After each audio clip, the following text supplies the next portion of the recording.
What's up? What's up? What's up? What's up? What's going on, everybody? This is your man Dre Mac with a special episode of the Dre Mac Show. We are going to recap season 2 of Them. And of course, Mika G is in the house. Mika G is in the house. Lana J said, I'm first.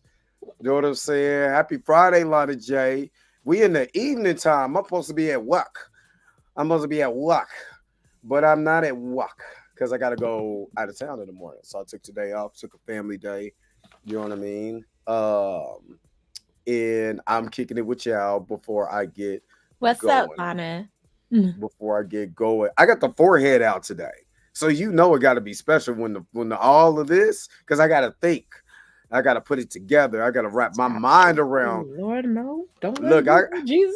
I got to wrap my mind around what I saw in season 2. It was a lot. It was a lot. What's up, Fahim Carter? What's up? What's up, Fahim? What's up, Juna? Julia Network, what is up? What is up? So, of course, we're going to get into Them, The Scare, season 2. We're going to recap everything, our likes, our dislikes, the connections, what the ending means. Oh, I like it. Damn thing. So, Go ahead. You said what? Ending don't mean a damn thing. Oh man, I don't know. But we about to get it started. But you already know how I do it. The real question is,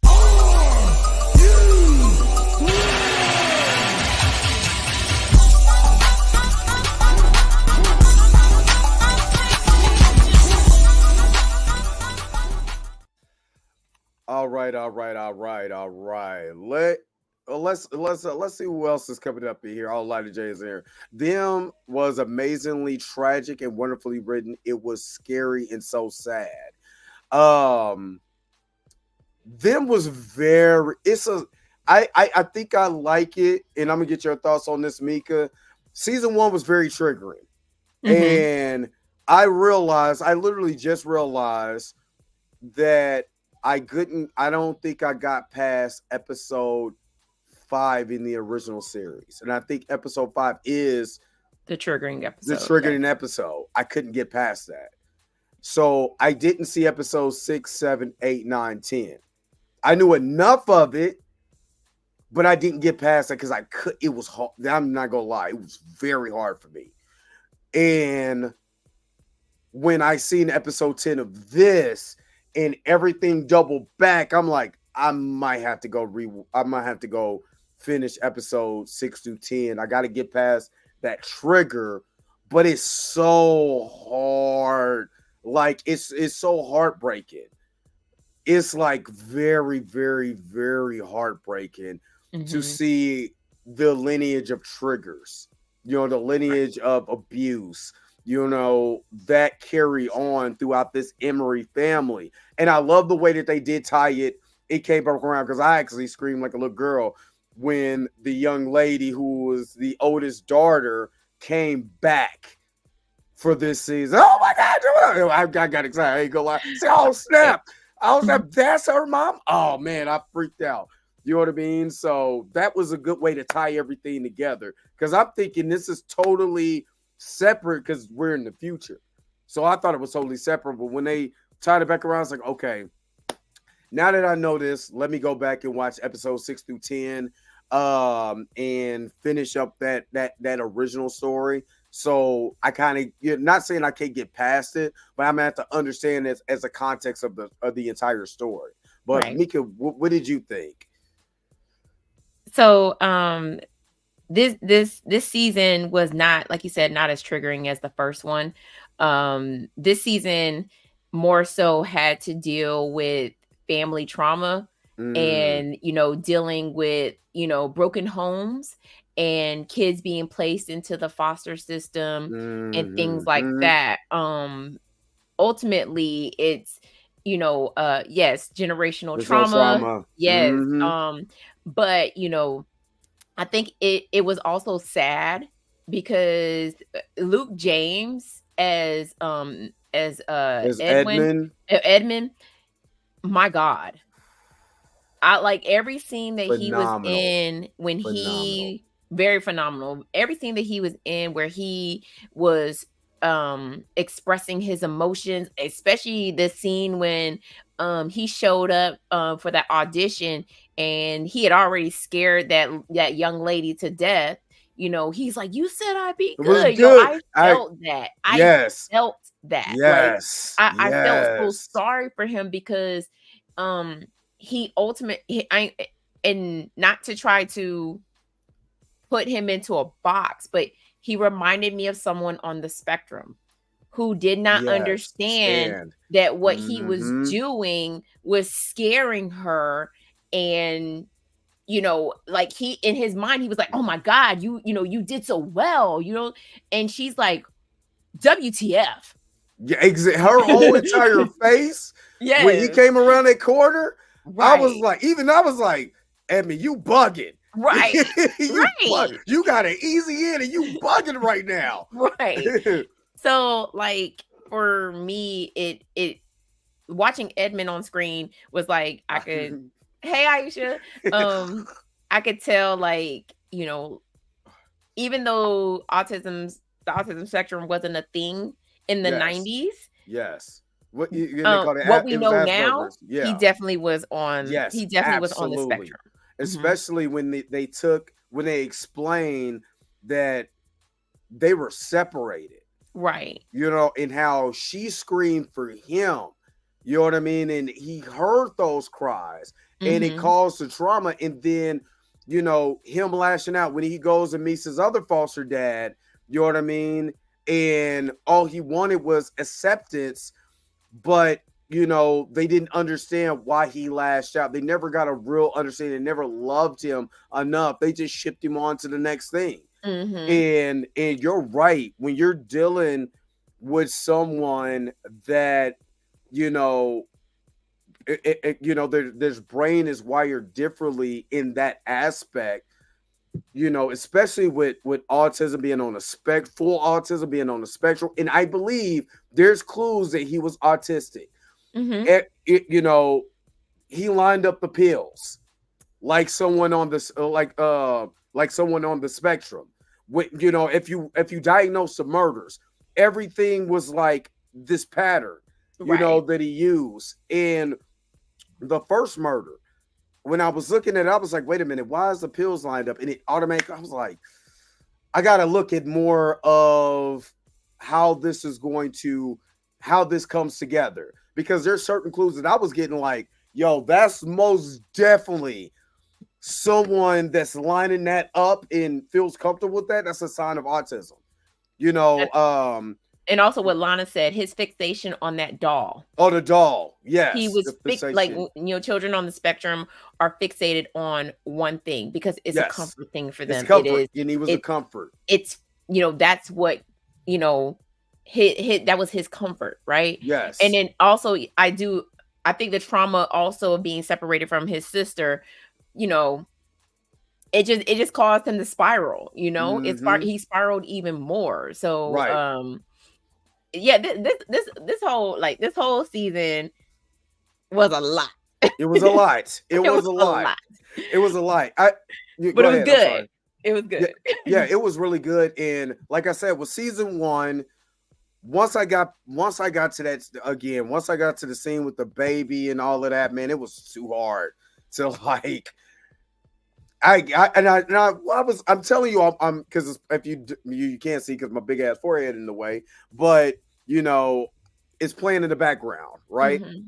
So you know when I was looking at this, season though, I was wondering, is the man with the red hair, is it like a boogeyman type character? Mhm. Is it something in people's imagination and really, you know, um Dawn is actually the real murderer, but she's thinking that this person is the murderer, but she's actually doing it. But then I was thinking, I'm like, her 130-pound self can't fold up people like origami. You know what I mean? You can't make nobody jaw look like that. Right. And so I was like, it's gotta be something. It's gotta be something. And I was so every episode I'm anticipating, like, what is this? Who is the man with the red? And then on top of you got one of the most high profile police situations in all of American history with the Rodney King beating. On top of that, with the racial tension and people don't like it. You got the racial tension. People don't like cops. All it, man. Woo! Jesus, people, is good writing. It's the black people not liking cops for me. But that was LA. Right. And her being kicked down some stairs. Stairs. That was LA. What's up, Carol Black? What's up, Carol? What's up, DJ? What's up, DJ? It was funny because me remembering Rodney King, remember the LA riots, it was a lot of black cops that would come in and do what she did by chasing the suspect down and try to get him, like literally, you know what I mean? At that point in time, you know, LA had to, you know, they had to bring in, the National Guard had to come in because the LAPD was getting their ass kicked during the LA riots. It's well documented. It was not, it was a lot of other stuff that was on top of just the Rodney King, but yeah, you know what I mean? So in that scene, it didn't surprise me. You're in the hood. Matter of fact, I don't know what part of LA it was because they never designated the area, but the way it looked like, you know, the jungle. You're not trying to go through the jungle trying to be a cop like that. You know what I mean? So I'm a little, I guess I'm a little confused, and maybe I might have missed it in the episodes. What was the reason behind Edmund taking out the drug dealer? I at the end, well, it was episode 7. Somebody's gonna die today. It was context clues that was said where he was trying to get her attention. You know what I mean? He was possessed. Well, you know, he was freaking these people out to get her attention. So with the guy, he was an innocent bystander, but it was another clue to, hey, you need to come. I'm reaching out to you. You're not understanding. I'm reaching out to you. So when she's chasing the guy and he goes up in the room and she starts to see the clues. And now I understand now the foil on the mirrors, you know, the stuff getting covered up. So it was a play on not seeing your inner demons. That was where I took from it because this boy is cooking dope, and you know what I'm saying. Why his baby is there next to the baby formula. Next to the baby formula, you know what I mean. So I'm not siding with that cop because I'm glad he got shot, but he was right. The guy was a drug dealer. You know what I mean? So, like, I understood the connection between the first murder because that was their foster mother, right? Yeah. Or that was his foster mother. Oh no, their foster mother. Understood that one. Didn't understand the connection with the drug dealer. And then also didn't understand. I mean, I understood the connection with the twins because they were twins. They were twins, and I think that I got lost with the. Why did you take out the drug dealer and why were you haunting this drug dealer and like following him around and things like that? Because he wasn't on her radar at the time. He wasn't. I think because of simple fact of what he was doing with that baby, that you got this baby and this, you know, you're selling dope, you're cooking up dope next to this kid. And look what all the drama that I went through as a kid, right? You know, being separated from my mom, being in this abusive, you basically sent that kid to foster care. And look what I went through in foster care. So I kill you because look what you're doing. Okay. You're going to kill this kid, or this kid is going to end up way worse than what you. That's the way I took from it. Okay. You know what I mean? And, you know, I felt sympathy for him. Like, man, he went up there and got the baby until the other scene when he up there whipping it up in the baby for. Oh, man, I'm like, oh, Sam, I was rooting for you, dude. And now you got to go. I'm sorry. I hope the guy with the red hair gets you. You know what I mean? I hope he gets you now. And we didn't prefix this by saying if you haven't seen this is about to be heavy spoilers. So if you haven't watched this, spoiler. So hard. My bad. I'm sorry. Please, if you haven't watched this, you might want to come back and watch this after you finish watching everything, so you can get our thoughts on it. But my bad. Heavy spoilers. Very heavy. it was it was the scenes with Edmund that I thought was happening at the same time. Now, I swear to God, I thought it was concurrent. I thought it was too. I thought he was alive. I thought he was Yes. like he was just living on the other part on the other side of town, and she was living her life in LA, or he was That's what living in I a whole nother thought. city. I thought that it was a whole thing until they was like, nah, this is 1989. this is 1989. And it was like, They like, boom, 1989. I'm like, wait a minute, hold up. Hold up.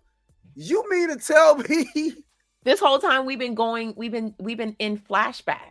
we've been in flight, did not know it. Didn't even know it. That was so well done. You know what it remind me of? They cloned Tyrone. The way they kind of did certain flashbacks to tell the story, but then you find out it's not, this is concurrent, but this is somebody else's memory, but this is great, right?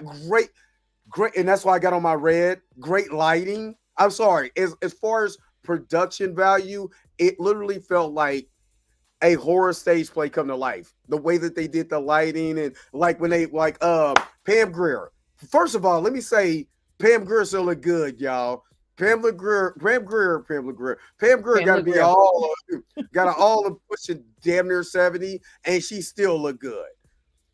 But the twist about finding out that she had a twin, that you knew she had a twin, and you didn't tell, you knew she was adopted, you knew that you had Edmund, and you lied to her. How you give her half the story? She's like, you was adopted, and you left it at that. When she was in church and the guy was preaching, and I like that they reference, I think it's Luke 8:17. I think that's the name of the episode too. And they referenced that. I was like, y'all hitting some deep cuts. If you not really knowing, if you're not, you're watching it, visibly, but there's so many subliminal things. And I'm saying this as someone who is in the system. You got lied to. That's why I think it hit me differently. There were certain things that I got told that was not true from my own personal things that I found out later on, that makes you look at certain family members like, yo, you should have told me the truth. You should have told me this was this or this was that. You gave me this fairy tale. You made me believe my imaginary friend, you know what I'm saying, was just imaginary when it was really my own flesh and blood, my brother. Yes. Deep. And again, psychological. Or when you were looking at the mental health aspect of it, nobody thought, and this is why I really truly believe and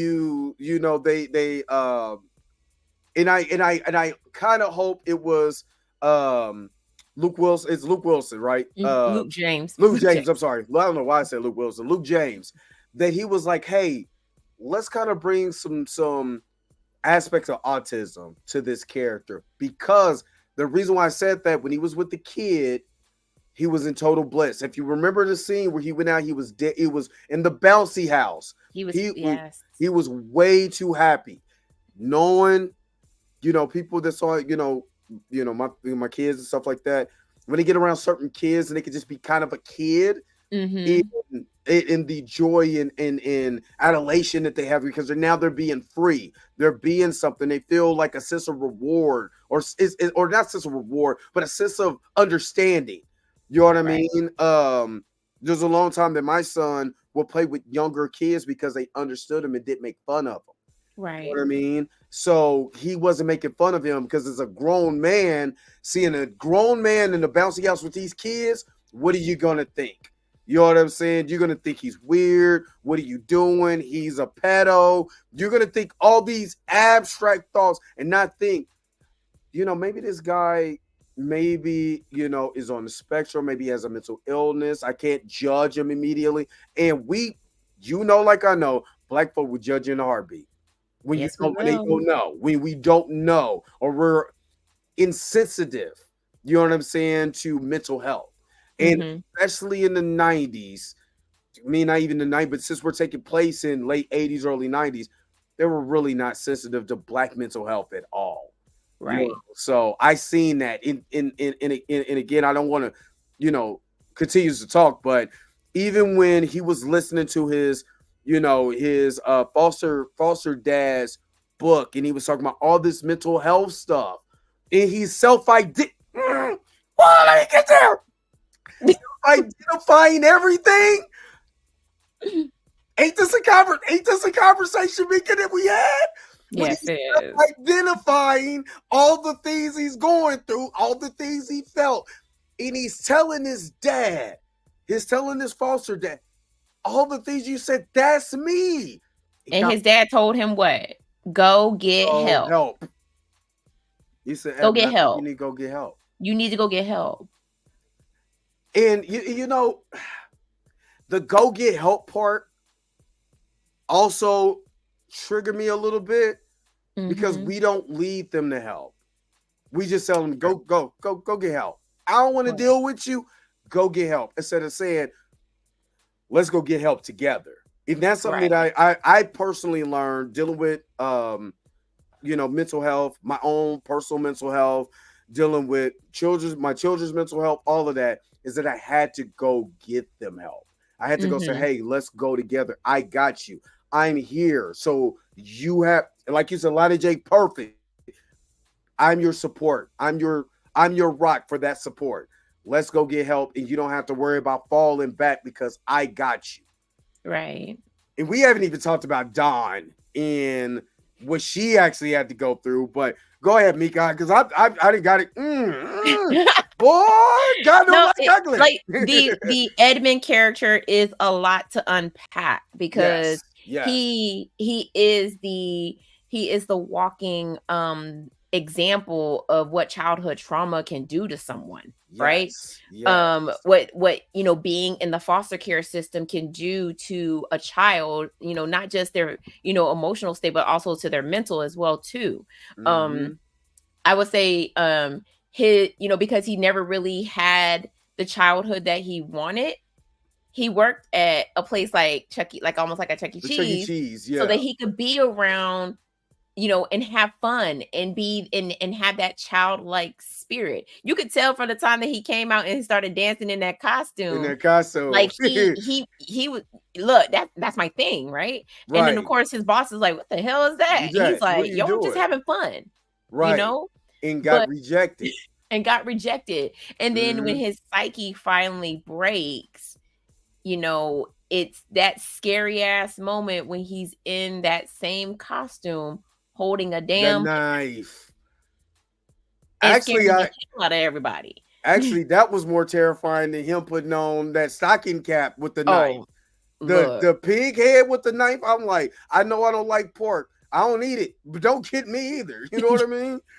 But it's also the fact of him being an actor and taking his roles seriously, but except for the role when he was trying out for the gangster, because going back to what me and Blue was discussing about culture, he didn't grow up in that culture. He didn't grow up as a gangster.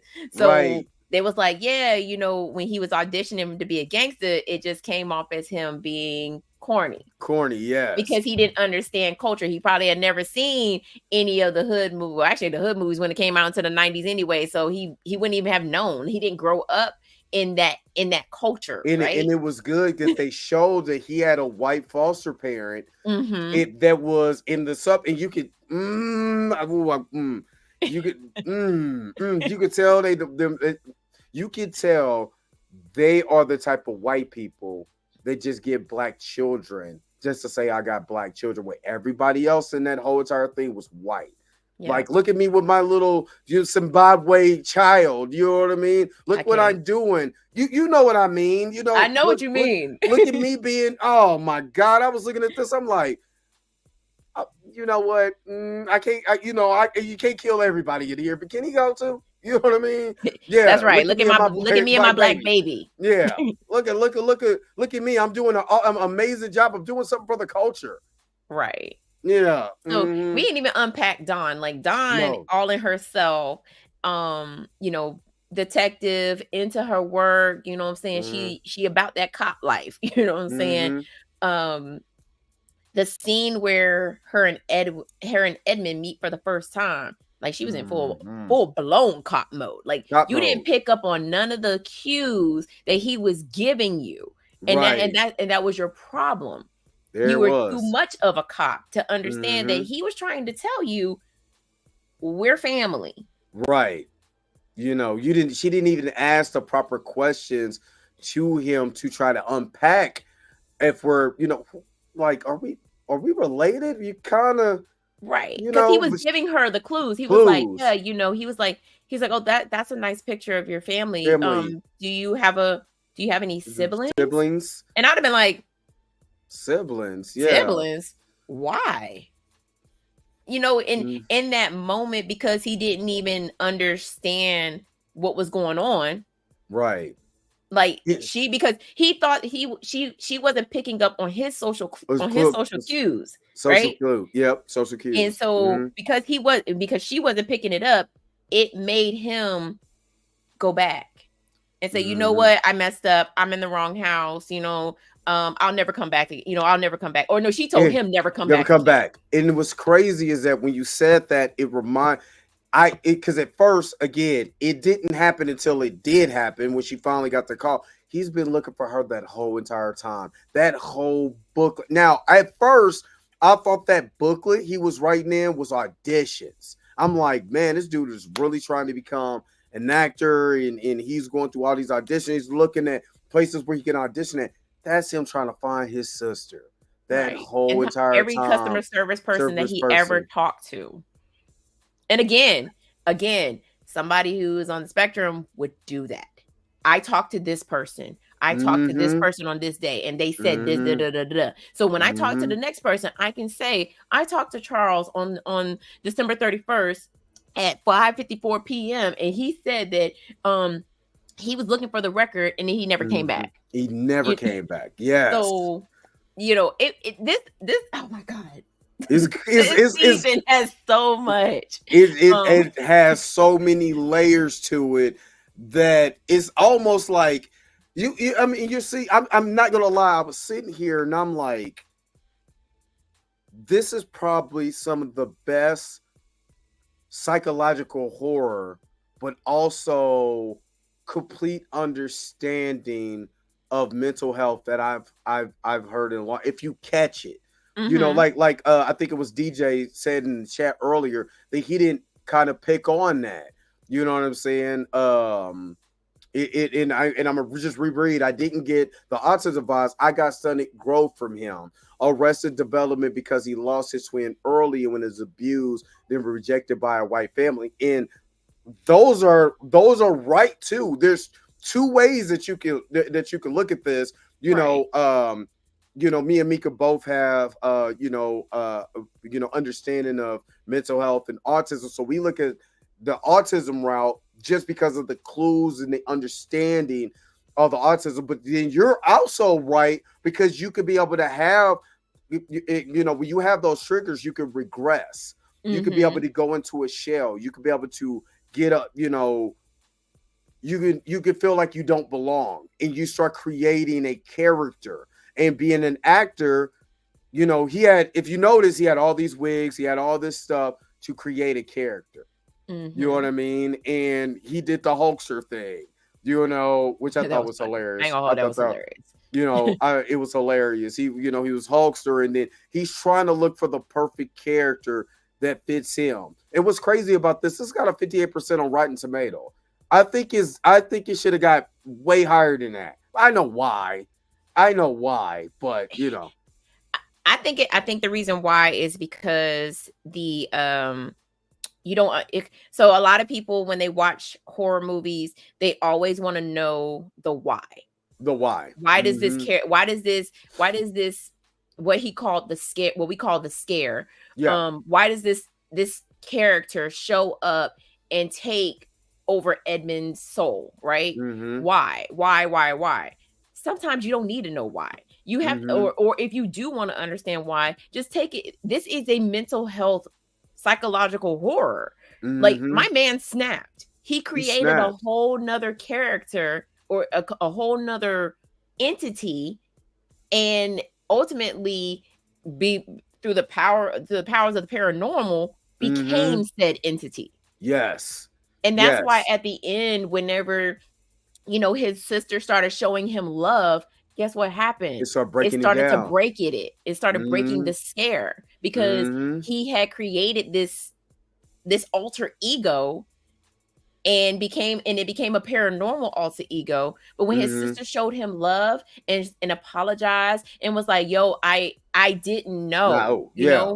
I honestly didn't know, because psychologically she was pushed to forget about Yeah, her about your brother. brother.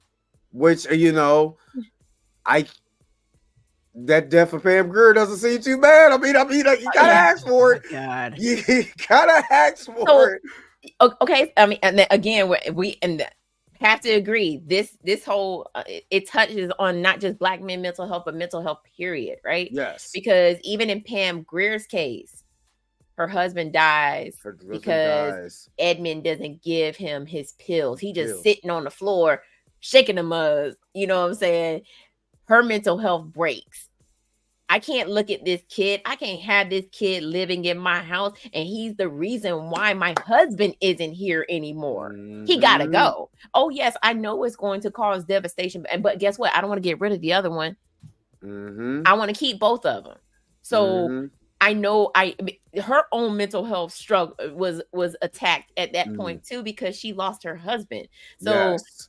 it just all around just it. It this in is this is in great. in her, telling Don all, basically what it in this was touched upon. She said, I became a cop because you want to be or have me be like a father who was only my father for 15 minutes. She recreated her husband in Don, a Yes. cop, hardworking, Mm-hmm. somebody to love me because my husband is not there. How many times have we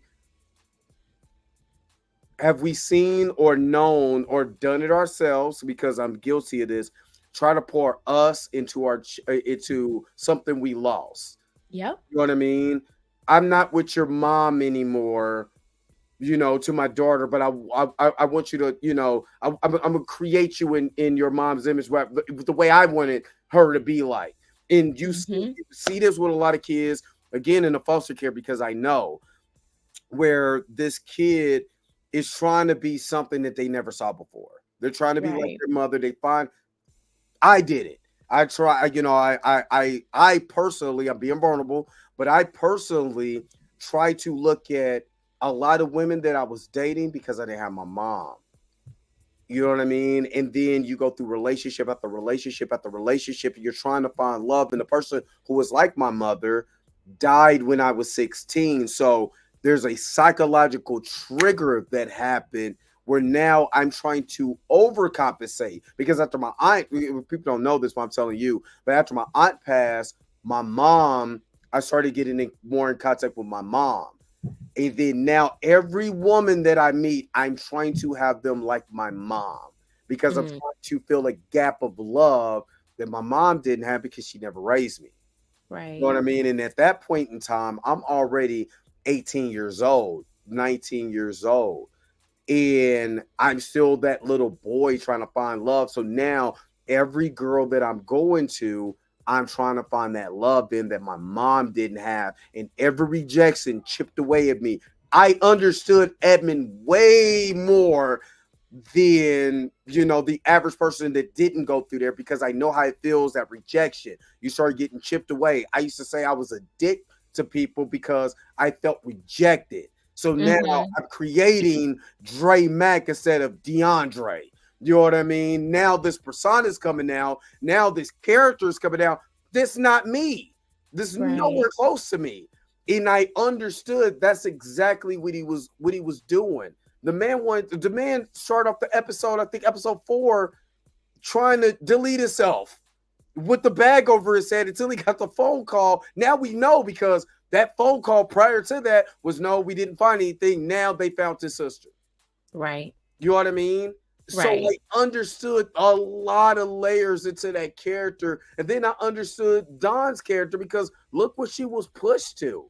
Mm-hmm. Phenomenal, phenomenal. I think This is, to me, this season, 10 out of 10 to me this season, because of how much I took from it. Me personally, how much I took from it. Right.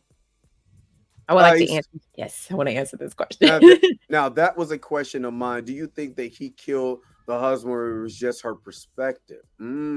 So, at first, I was, because at this point we now know that Edmund is the red-haired man, right? Mm-hmm.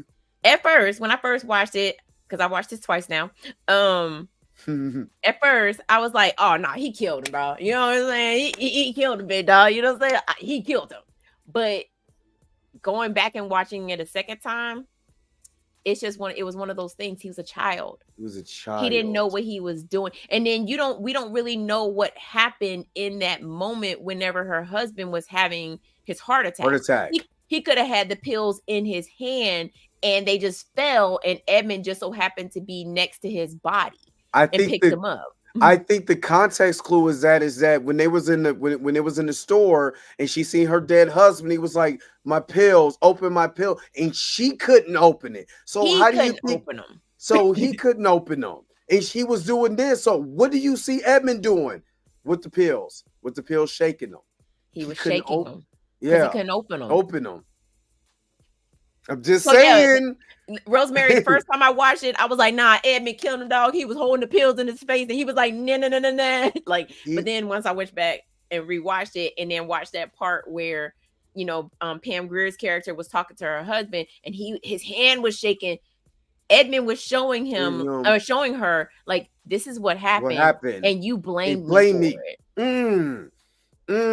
You blame me for killing your husband, and your husband couldn't open the pills because at that time, I mean, even though back then that you could open pills real easy. There was a pop. They had the safety thing on. You could just pop them off. But he was having a heart attack, so he didn't have the strength to do it.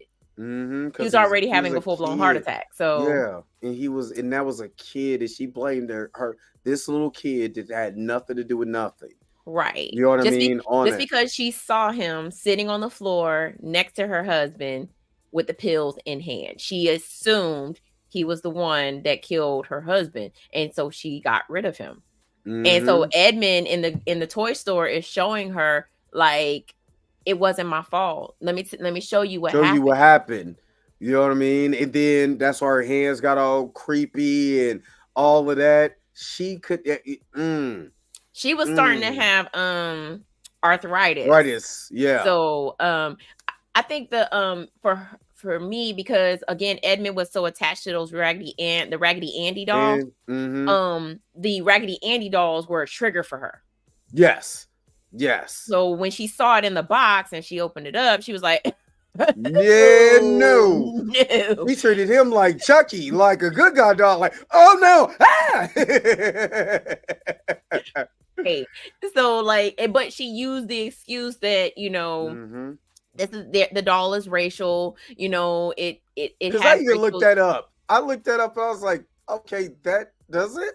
I had a Raggedy Andy doll growing up.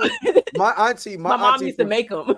My auntie, God rest her soul, she had a Raggedy Ann and Raggedy Andy doll. She had two Cabbage Patch dolls, and then she had a Raggedy Ann and Raggedy Andy dolls. Yep. You know what I mean? And so, if I'm not mistaken, and you can tell me, because again, I have to go back and watch episode 6 through 10 of the original season. Wasn't the Raggedy Ann doll one of the dolls that the little girl had? It is. I thought, and when I seen that, I think her doll wasn't a Raggedy Ann. I think it was. Or was it a Raggedy Ann doll? Now I got to go back and watch it. Because remember, they came from 1950, and that's what it was another clue. 1959, the day that she was born. That's the year that them season 1 is at, when they go to Compton in 1959. Yes. I like, I started putting things together. I was like, oh, I gotta. It is not racial. My grandma worked at the factory and made those. She's dolls. Dolls all the time. Okay. Oh man. Yeah, my mom used to make them from like she would actually make the dolls for us. Wow. Like we actually had homemade Raggedy Ann and Andy dolls, and Wow. she even made their clothes for them for us as well too. They were super popular back in the day. Yeah. So when Super she did the popular. racial thing, I was like, in who household? So she's lying because I looked it up and I didn't see anything. I'm like, I literally she said that I'm in the middle of the show. Say, is this racial? No, it's not. She in here lying. She lied because the doll was a trigger. Trigger. She was a fat face on lie. Not a fat face. A fat face on lie because she was in here lying.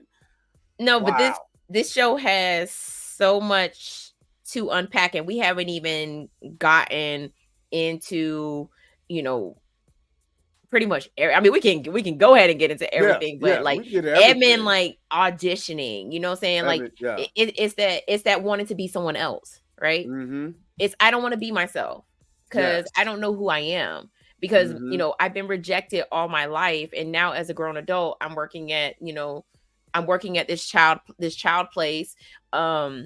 But I want to be someone else. I want to be someone else. And here's the most hilarious scene in the whole series is him, going from the Hulkster to, through all of these, different characters and watching him do it. Shout out to Luke James, yo.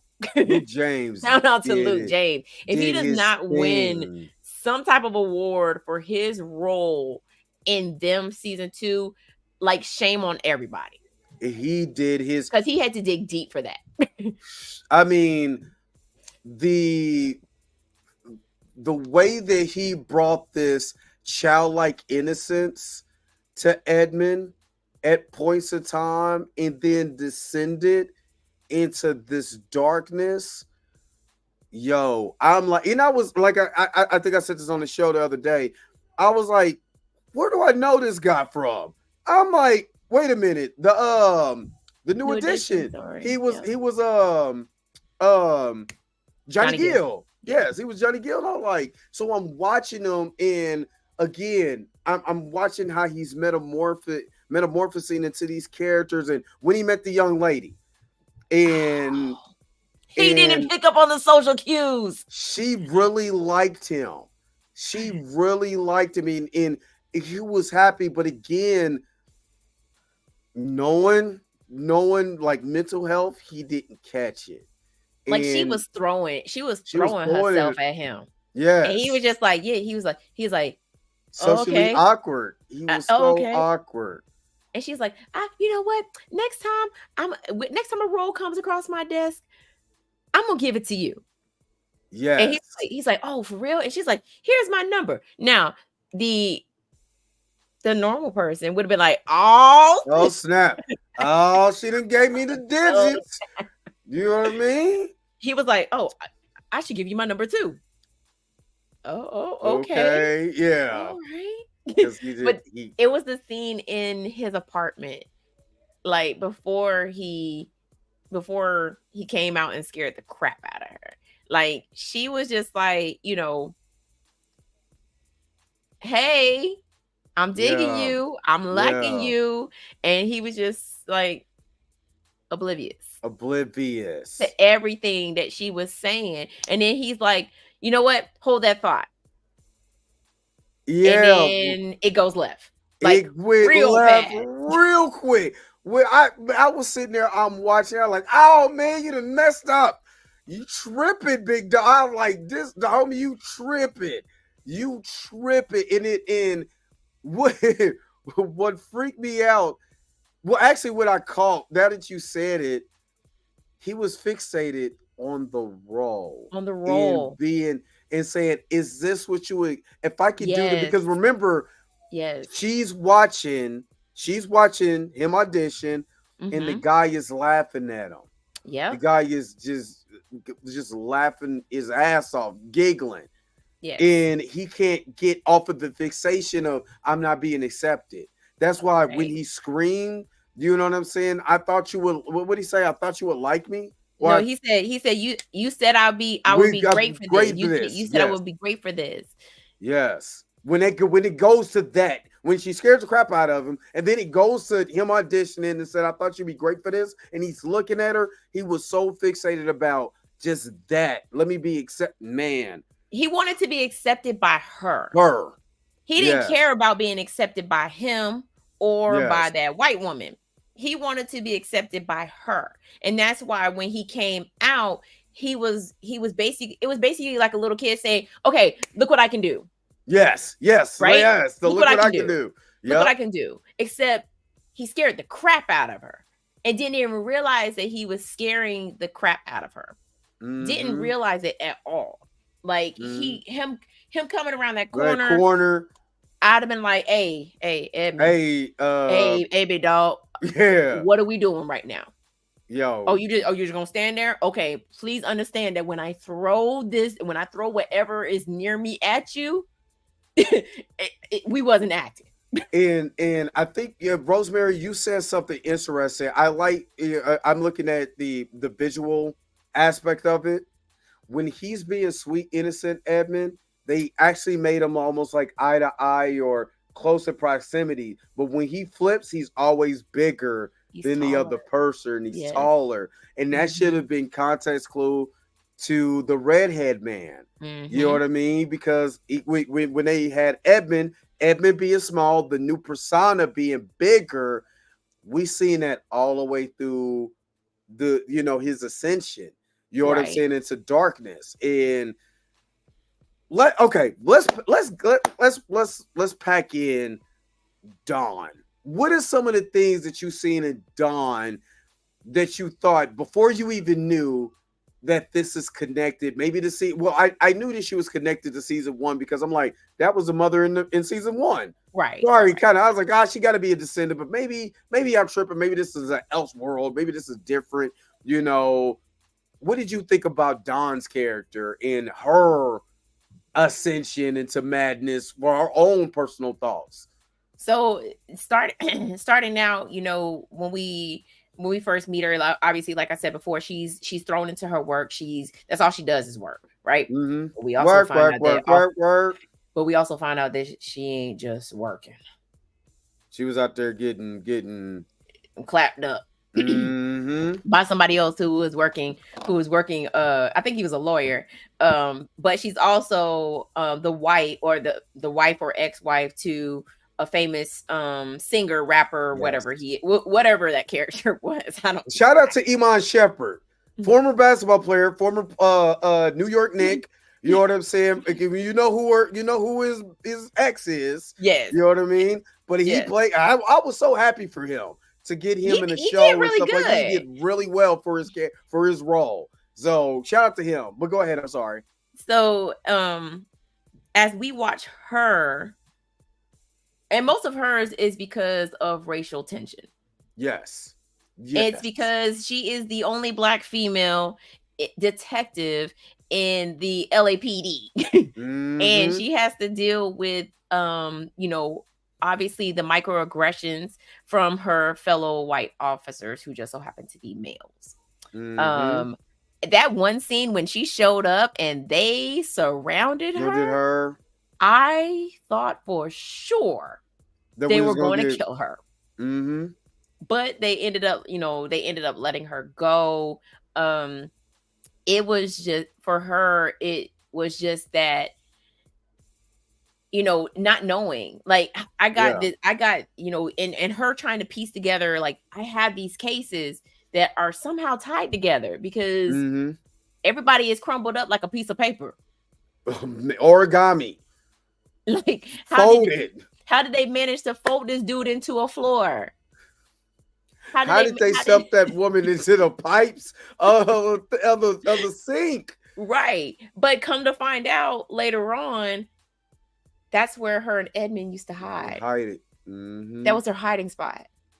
Now, why dude got folded up into the floor, that was beyond me. But it was the fact that when she finally started connecting the dots, and she realized, like, the person that is coming after my son is my flesh and blood.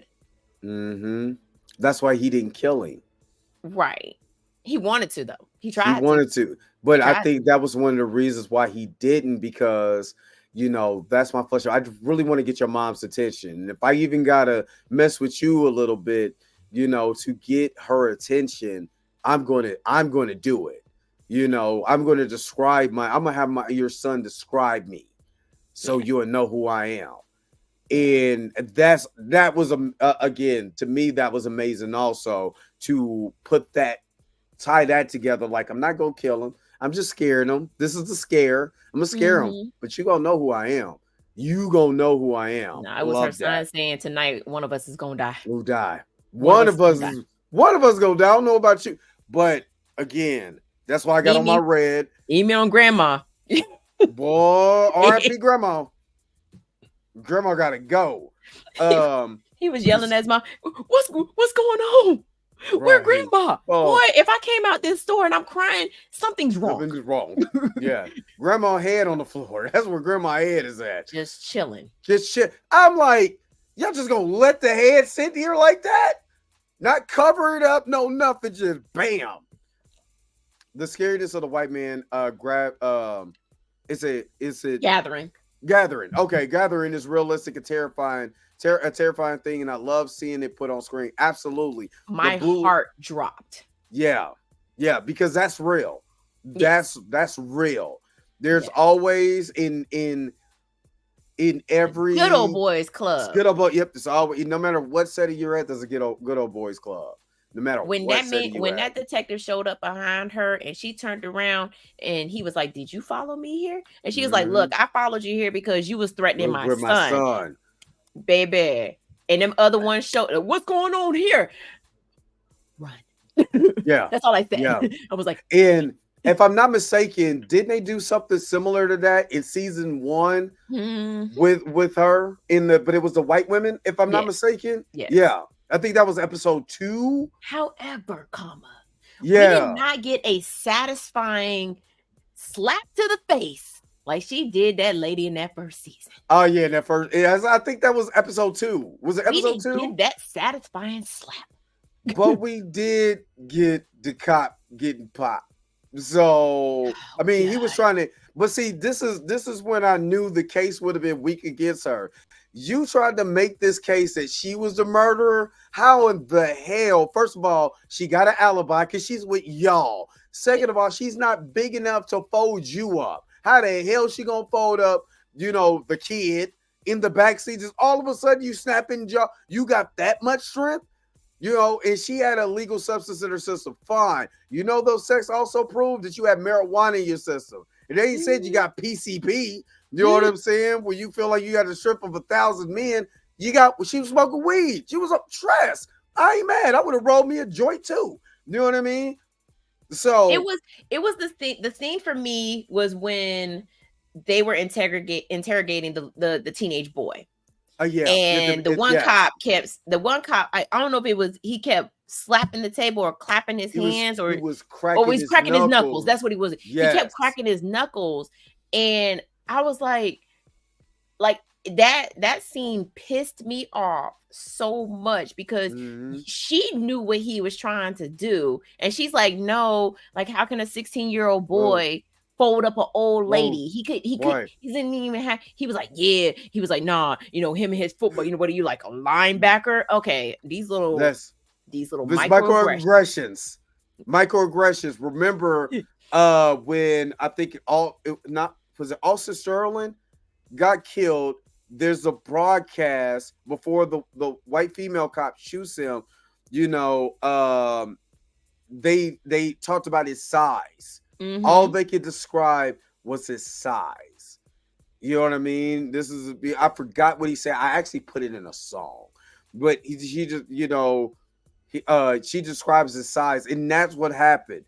Rodney King, they described him being on PCP, and people on PCP got the strength of 10 men. They can't feel nothing. They attack you or whatever. That's what the argument that they use against Rodney King, that we could beat him because he couldn't feel anything because he's on PCP. The book that I have, and I keep referencing this book, The Black Image in the White Mind by George Frederickson. I'm telling y'all, go read that book. A female slave owner beat her slave to death because, one, they promoted the 3/5 rule, that we was 3/5 human, and for two, there was always publicated that we were like cattle, that we could get branded, all of that, and we wouldn't feel anything. So when she beat him to death, her argument in court was, well, you said that they're 3/5 human. You said they're like cattle. So I didn't think he felt anything from the lashes that I gave him, and he died.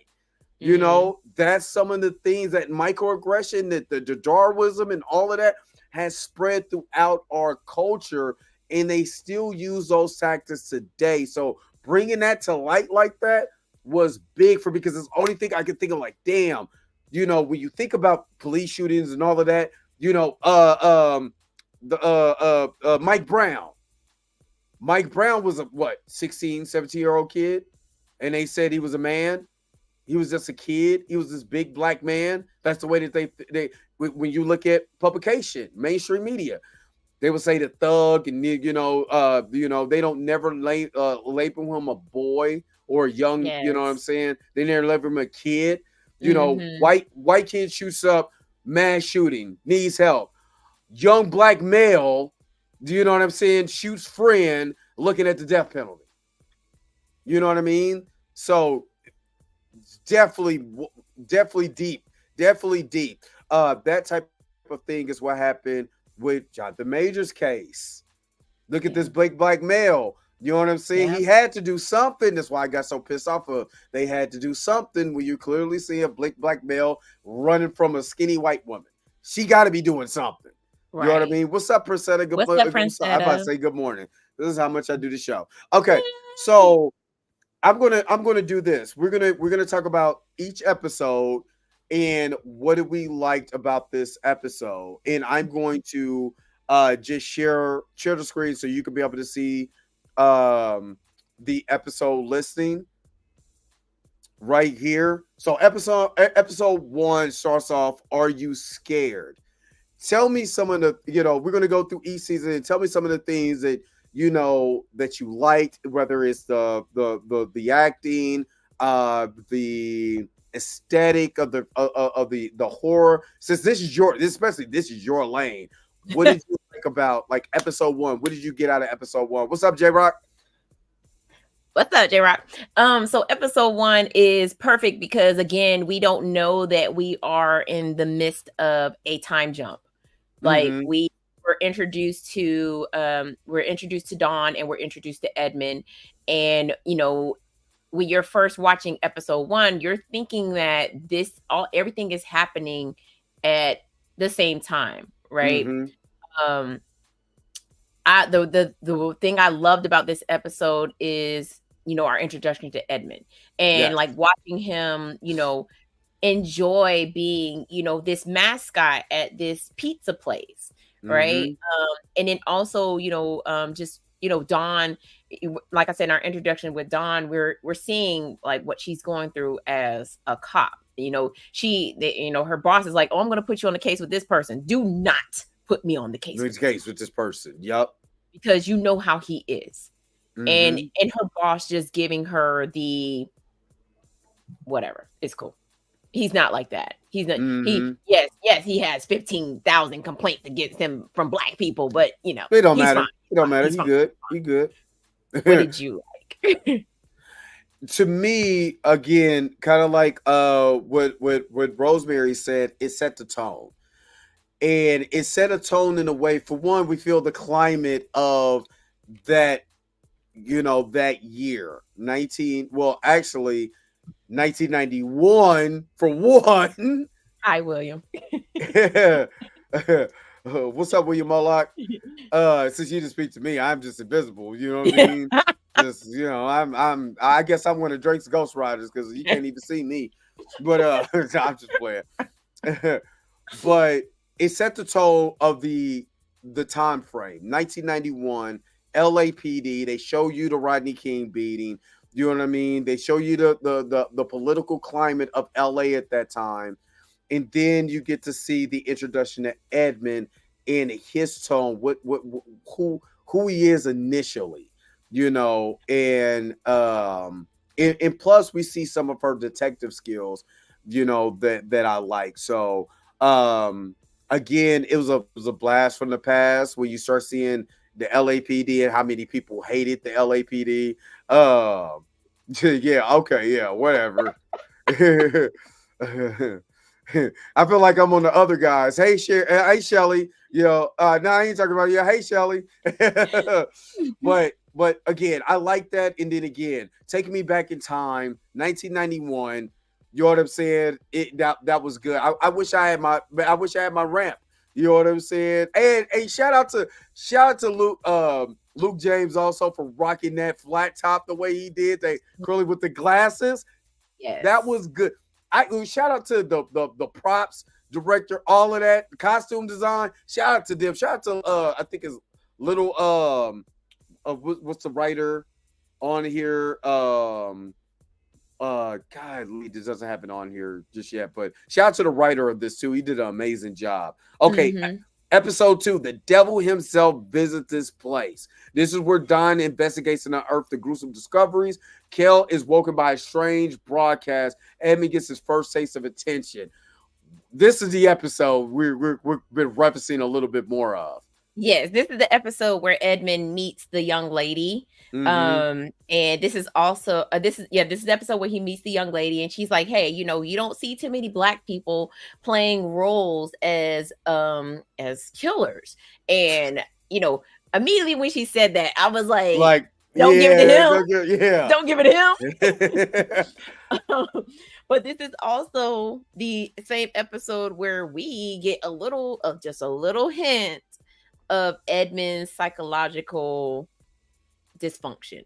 My man is on the phone with a plastic bag over his face, and he is, basically about to kill unalive himself. Right, trying to suffocate himself while he's on hold with customer service. Yes, and we still didn't know why he was on hold with customer service. Correct. We still didn't know. We seen the listing, and again, the way that they did it, and I gotta give them their props on the editing of this. I still thought he was trying to get an audition. I'm like, man, this dude is really trying to get an audition. He's calling everybody. And I'm like, I'm surprised the porn numbers wasn't in there because he's just trying anything to get into the movies. In 1997, wasn't nobody rocking on flat top. 1991, yes. I'm surprised he didn't have a Jerry curl. But I'm surprised he didn't have a Jerry curl too. Like he's LA. He's in LA. Yeah, LA 1991. I'm really surprised he didn't have a Jerry curl. But me at the curly flat top, so I give him that. You know what I'm saying? I give him that. Now this is also the episode where we get the drug dealer who was cooking up the the product next to the baby formula, and we find him folded up like a lawn chair underneath the floorboards with the rest of his cocaine. Oh, origami, man. I'm not gonna lie, he really pissed me off because I was like, maybe it's racial profiling, but I had to think in this episode when he's running, you see the gun in his back hip. If you ain't selling dope and you really about your kid, you don't need the heat on you in the hood. Right. Not saying that you can't rock, you ain't, supposed to have guns, but I'm just saying that was a context clue for me. The way he was dressed, I was like, I'm not trying to racially profile, but the cop was right. He was folded up like a lawn chair. Like a lawn chair. I mean, or like I said, the man was origami when they found him. No, you remember them lawn chairs that folded out and you could lay across it? Like one of them lawn chairs. That's what he looked like. He was like, and fold the legs in and put them underneath the floorboard. Yo, the way that they got the fashion and time together, Bobby Brown was definitely rocking a flat top in 19 He was rocking the Gumby. You know what I'm saying? We had the stair step. I had the D Brown ramp. You know what I'm saying? So yeah. Episode 2 went a little bit more into Edmund's psyche. That's when we got to see him do the Hulkster. We got to see him play these other characters. And then that's when the young lady was like, hey, I think you'd be great for this role. And I was like, no, he wouldn't. Don't do that.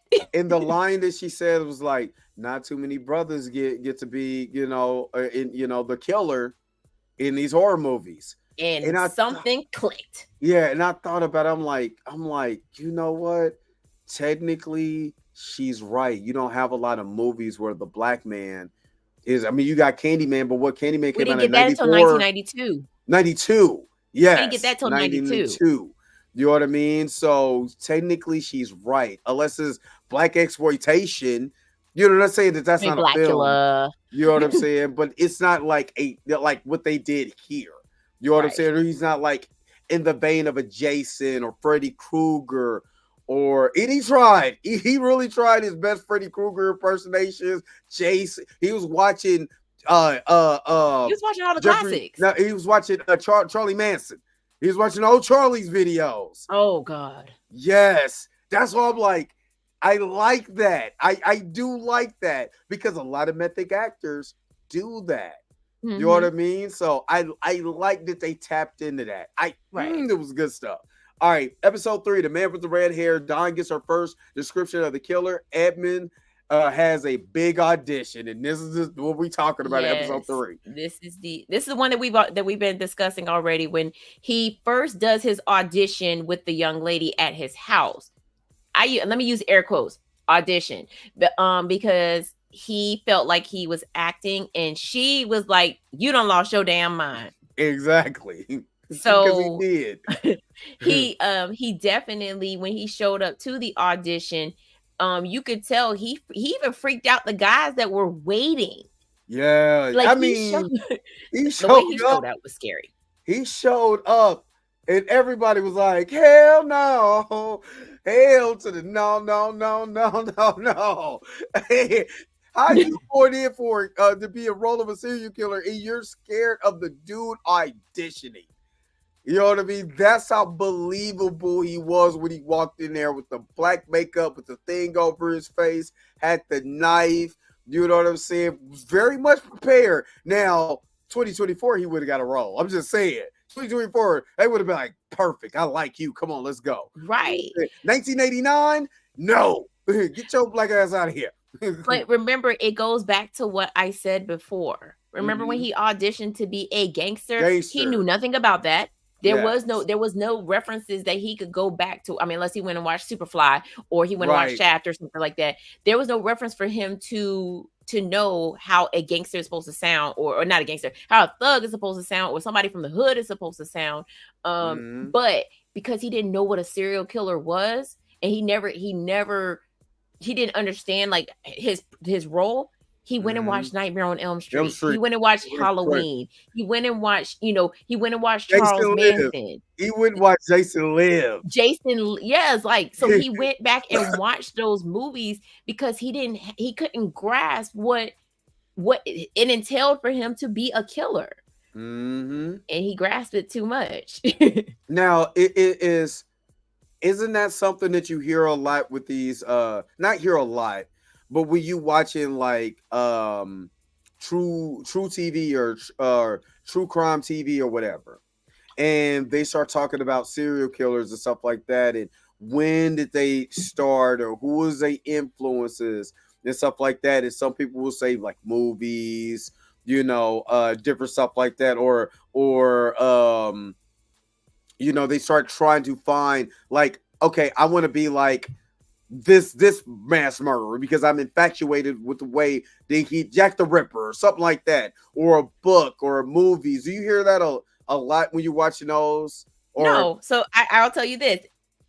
Edmund would have been a perfect serial killer had he, because remember who his first victim was. Yes, which is, we're going to get to that for episode 4. So he would have been the perfect serial killer. Broken home, you rejected by his mother, beaten and abused by his foster mother, rejected by his other foster family, rejected by his sister, misunderstood, misguided, not psychologically there all the way, right? Now, that's what you normally hear on these podcasts, is that most serial killers have some type of childhood upbringing that causes them to go left. So like in the case of oh my god, not his name's left my brain real fast. He only killed women that resembled his mother. Not Norman Bates. The real life serial killer. Yes. Oh my god, I can't think of his name. I know who you're talking about. Ted Bundy. Yes. Ted Bundy only killed women that resembled his mother because he he grew up with not being loved by his mom. Mm-hmm. So yes, things like this do happen. Are there copycats? Yes, there are copycats. There are Yes. people that are like, oh, I just want to be like Ted Bundy, or I want to be like Jeffrey Yes. Dahmer, or I want to be Yes. like this person, that person. In Edmund's case, he fits the profile of how a serial killer gets to where they are. Mm-hmm. Oh, you gonna keep laughing at me? Oh, you know what? You're the person that laughed at me whenever I was doing my audition. So you know what? Because I didn't get this role, it's because of you that I didn't get it. Mm-hmm. It's because of Mm-hmm. you, because you laughed at me, and because you laughed at me, now she doesn't like me, and because she doesn't like Yup. me, you got to go. Mm-hmm. Mm-hmm. Perfect breakdown. Perfect. Episode 4. Happy birthday, sweet boy. Now, That's this one was the creepiest episode because the way that episode starts off, where dude's sitting there with the thing over his head and the birthday cake and the animatronic things. I'm like, yo, this is what Five Nights at Freddy's should have been. facts. That's what Five Nights at Freddy's should have been. But what did you? This was. I ain't gonna lie. This one was the episode for me where I was like, "Yo, this is wild. This is crazy." What did you think about the episode 4? So this is the episode where Edmund snaps. He snaps. Yes. He snaps. This is when he snaps. He like I said before, he totally loses it because you're the reason why. Mm-hmm. You're the reason why I didn't get this audition. You're the reason why she doesn't like me. You're the reason why, because you laughed at me. And the crazy thing is, Edmund was already stalking him prior to that audition. He sat outside that building twice and watched this man walk the young lady to her car. But the first time he watched them walk out. Mm-hmm. So he was already stalking him. And then once he hugged her, that really tricked. Oh yeah, So that sent him over the edge. You You gonna hugged touch my one? Okay, cuz I got you. Touch my woman. Okay, all right, I got you. If I'm not mistaken, now I probably might have to pull up the episode itself. But wasn't he at his birthday party? That's why he had to film to that? Because there were kids at that birthday party? No. So he broke into dude's apartment and got his birthday party real. That's right. Yeah, got his birthday party real. Like and let me talk about that scene. Yeah. Break it down. Break it down. Like just the cinematography in that scene where they showed him going through that whole apartment touching stuff. Yes. He just randomly opened up a cabinet and pulled out a bowl and was just like, I'm gonna sit it on the counter. Yes. I'm gonna open up this refrigerator and leave it open. I'm gonna take a boo-boo and just leave the turd in there. That's what I'm gonna do. Diabolical. You're leaving all of this DNA. Like you're leaving so much DNA. And had this been now 2024, your ass would have been caught. Caught a lot earlier than what you was caught when you got caught. Yes. Fahim, he took a boo-boo. Like, I'm just go in this man's bathroom and take a boo-boo. He was like, you know what? Oh, my stomach hurt. You know what? I'm gonna just go ahead and poop. Oh no, wait a minute. And then he turned around and looked at it like, yep, that was a good one. I'm out. I didn't That's me right now. Yeah, he didn't like nothing. And I'm gonna leave it. Yeah, just pull up your drawers. This is nasty. Just Hershey Streets, nasty. Diabolical. He flipped over my man's mattress. He did flip over his mattress. Yeah, my man came after he laid in the bed. I mean, he beat the man. He was beat. First of all, he grabbed him. You know what I'm saying? Stuffed him in the trunk. I didn't even think Edmund actually had it, did he? You know what I mean? Where he stuffed him in the trunk. But if I'm not mistaken, isn't this also the episode where he meets his dad? Oh, he gets in contact with his dad this episode? The foster dad?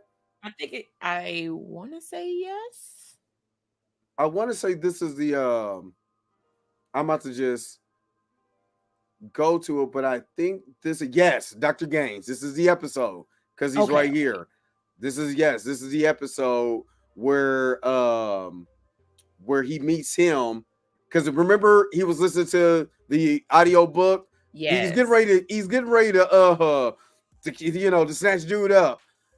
But I gotta listen to his audio book first. And then he goes to him and tells him, man, everything you said is me. I think that was I felt so bad for him though. That was his cry for help. Yes. And that's what I got from it. That was his cry for help. Hey, Rosemary, you're right. My uncle tried to buy it, and my aunt in Dallas had an Escort. Never forget, that thing is little. Just stuff with a grown man in that little bitty cart. But that should have been another clue about him. It's the stuffing, the way that he, stuffing people in the small spaces. But I didn't get that till you said something. Man, it's diabolical, man. Diabolical. Episode 5, Luke 8:17. And this is actually, I think I said this is why I fell asleep and I had to rewatch it because it starts off with, the mom being in the church. And for me, I think she was looking for, she knew what she was doing was wrong. And most of the time, what do black people do? When you know you're wrong, you go straight to the church. To church. You go straight to the church. The pastor was like, you know what you need to do. You know what you need to do. Stop playing. You know what you need to do. But I also think she was trying to find forgiveness for herself too. You know what I mean? Even though she still lied, she was still trying to find forgiveness for herself. What did you think about Luke 8:17? Which I'm gonna pull up that Bible verse if you don't know. So this is I want to say this is the episode where we find out that we've been in a time jump this whole damn time. Yes. A whole time jump. Don't know nothing from nothing. Because I was hella confused when he showed up to her doorstep, and I was like, wait, he shows up to the doorstep and I thought that he was at the ex-husband's house and he just showed up. You know what I'm saying? I thought he just showed up, and I was like, oh, okay, so he's here. And then she comes down the stairs, and I'm like, and then she where got your braids at? And she got the straight 90s the mushroom going on. The mushroom. She had the mushroom. T-Bon's haircut, except she didn't have the long sideburns like T-Bon had, but she had the mushroom. I was like, where are your braids? I think she's gorgeous too. Beautiful. She's very beautiful. And then it was like, boom, 1989. I was like, threw me for a loop. Now I'm not gonna lie, I thought Edmund was there to stalk her, but then because I remember I fell asleep. So when I woke up, I'm like, he stalked her. Then when I went back and watched it, that was the information that he needed to find. And he played along for a little bit. Oh, I have a daughter over here. She's shy. My son is shy. But my daughter, she's very outgoing. And I'm like, clues. He's describing them. He's describing that. You see how you just did? You know what I'm saying? Them. Oh, snap. I didn't even see that. Yeah. Roll credits. Yes, it started to finally make sense to me when they did the time, but I still didn't understand the time. I still didn't understand the time jump into the last episode. That's when it all made sense. Well, episode 7 is when it all made sense. Now, this episode is when it clicked for me. I was like, oh, you mean this whole time he killed Buddy? Like, he killed Buddy in 1989. Well, he killed Buddy because I think that's the episode he buried him at the end of the episode. Well, he didn't even really bury him. He just left him in an open grave. Which, you know what that reminds me of? The open grave, the way he was killed, the drug dealer. Folding him up he didn't really fold him up. He just took his leg. It's the way he broke his leg. Yeah, it's the way he broke his leg. But if you look at the way that old Buddy the drug dealer was killed because he was laid on the floor. Right? And then his first kill was like that. It was in a small opening. Opening, yes. So again, I'm comparing the two like this. He was, you made fun of him in this, so Buddy, you got to go in real life. And the other guy was abusing that child in a different way. So Buddy, you got to go. But I'm gonna make it make sense So when all of this connects, my sister, who's a detective, is going to start putting these I'll figure it context clues out. together. She's going to Go figure it out. connect the dots. And Yes. I'll say this, the persona of the red hair, The red hair. Raggedy Ann. Raggedy Andy. Raggedy Ann and Raggedy Andy. Yeah. That's why he donned that red hair. That was that fixation with that dog. that You also have to dog. remember that the dog was talking to him in a demonic voice. The dog was tripping. Like I'm like, you know, is Charles Lee Ray in that dog? Did he give it to somebody? You know what it reminds me of? Remember the concept that I had, which I'm not going to repeat here live, but the concept that I had for a short horror film? Oh yeah. But Yes. I yes. have that script. Yes. I have that script. Yes. That is what I'm talking about. You know what I mean? That's what I'm talking about. Yes. I ain't forgot. I'm trying to, Nelson, where you at, man? Get me in the movie so we can get to say sorry. Right, Nelson. I need you to come. Actually, you know what? I know 2 other people that can help us. Yes, because I gotta start getting this ball rolling. But episode 5 also wasn't, he had the prostitute. Yeah. And that was weird. That was weird to me. That was very weird. You got the prostitute in there. You picked her up. You know, was you trying to scare her to like, oh, now this is giving me the boost that I need? Because if I scare of this random person, maybe I can go get old buddy, bring him to the birthday party. You know what I mean? She made him feel little. She did. She talked crazy to him. And he was like, oh, okay. And he started throwing the money at her. I was like, girl, you better take that money and run. Yeah. Go ahead and she lucky the cop showed up.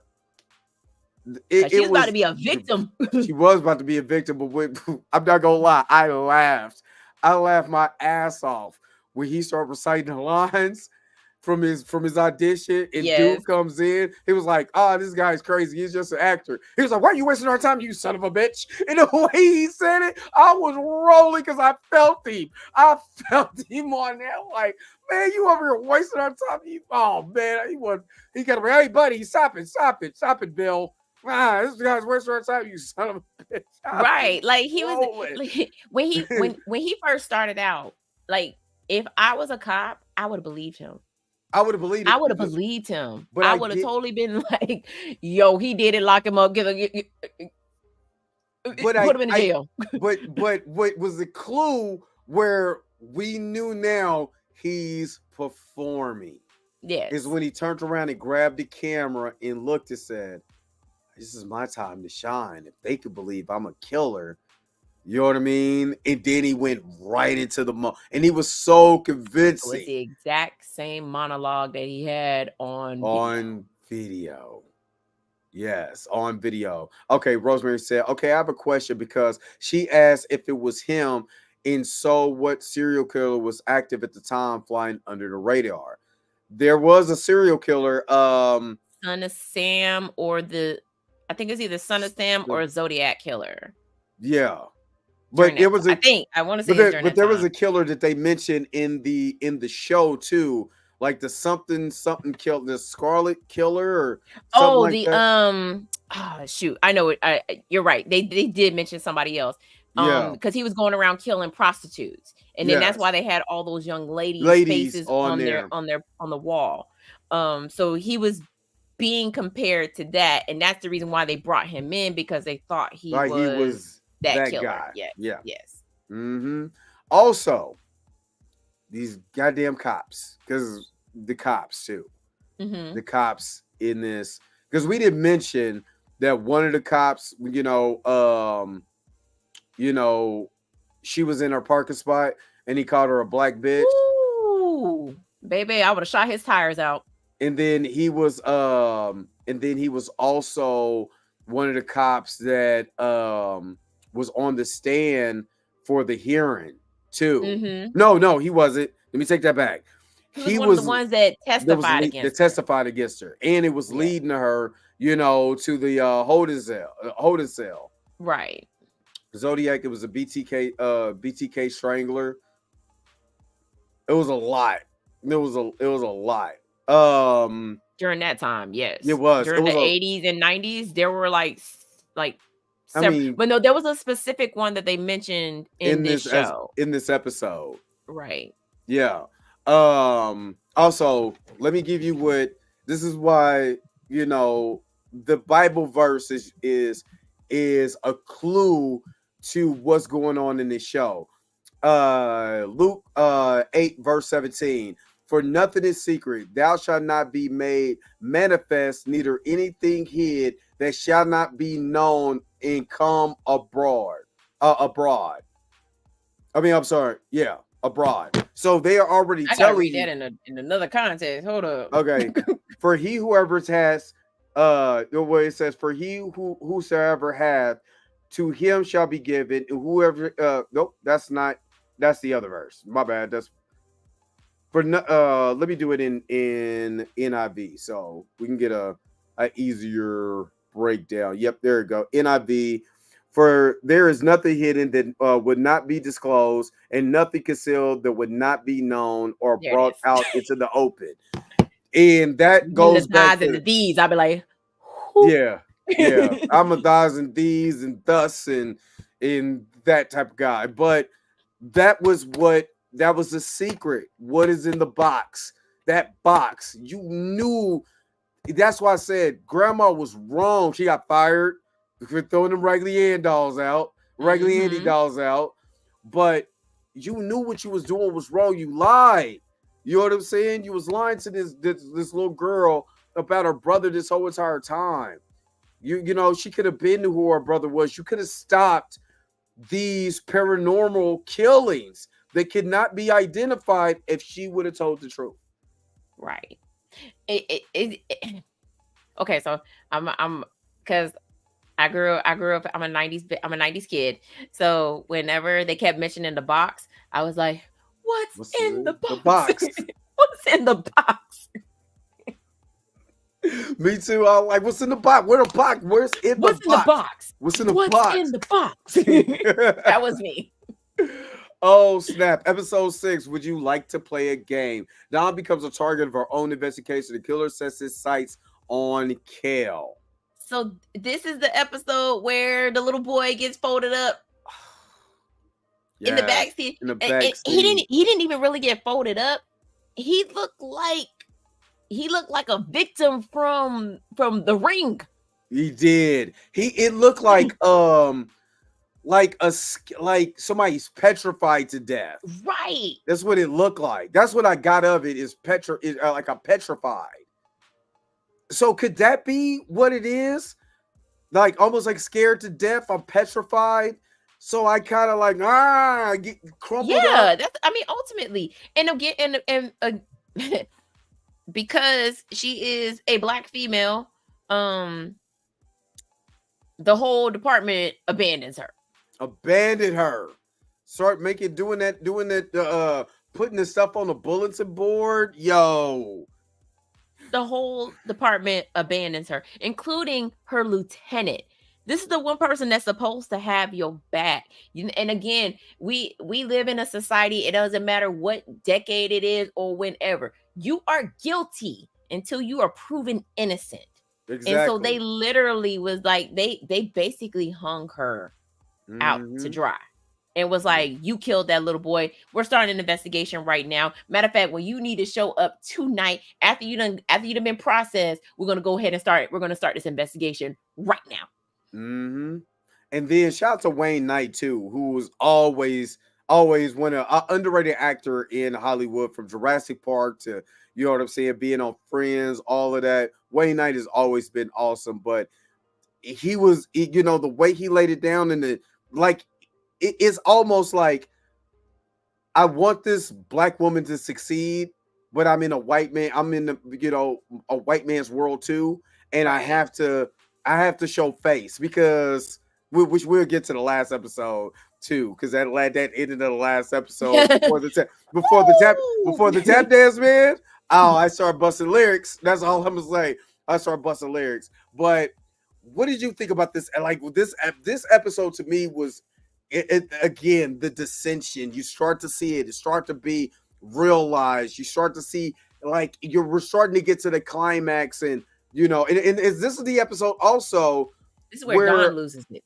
Dawn loses it. But this is the episode also where they were playing his son has the big performance. Mm-hmm. And shout out, first of all, shout out to all the chocolate that was out there dancing and playing the drums. Now, I'm also going to say, casting director, there was people in there in their 40s in there. I could have been one of those drummers in there. Man had a full beard. Man got a full beard drumming, pushing his kid. Man, stop it. Stop. He's not a high schooler. And that little girl called, he didn't want to reveal that his mom was a cop because of her stance. The girl that he liked, the girl that, he had the weed from and all of that. The reason why, the cop even knew that her partner pulled up on him and had the weed on him, all of that. That little girl, she abandoned him too. Yes. Abandoned her, Mm-hmm.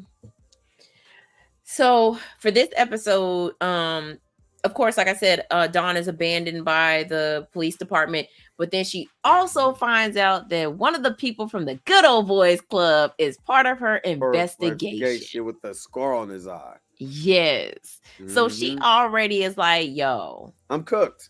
I'm done. Like, but what we didn't realize was my girl was 2 steps ahead of all these motherfuckers. Mm-hmm. Use my language. Mm-hmm. Nope. But also, her partner Diaz had her back as well too. Mm-hmm. He was like, "Hey, look." Matter of fact, Diaz was the one that was trying to tell her, "Hey, this Edmund dude was your brother."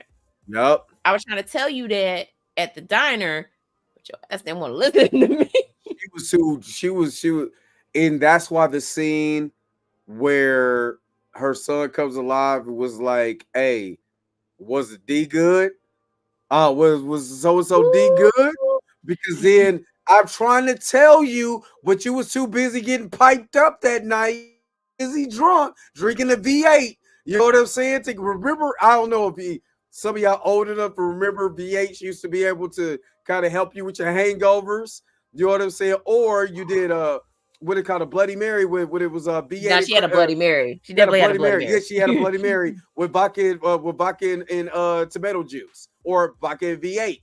You know what I mean? So yeah, you didn't want to listen. I was trying to tell you, but shout out to Diaz.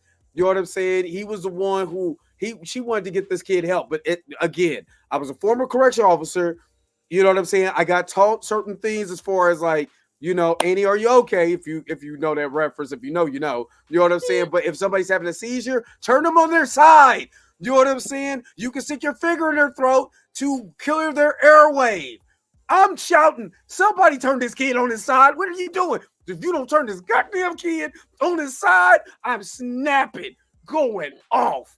I'm like, you guys are detectives. You know better. If anyone is having a seizure, turn them to their side so they don't choke on their own saliva or blood. Turn them to their side. Take 2 fingers, stuff it in their mouth real quick. That opens up their airway so they cough. Good God, I was getting mad.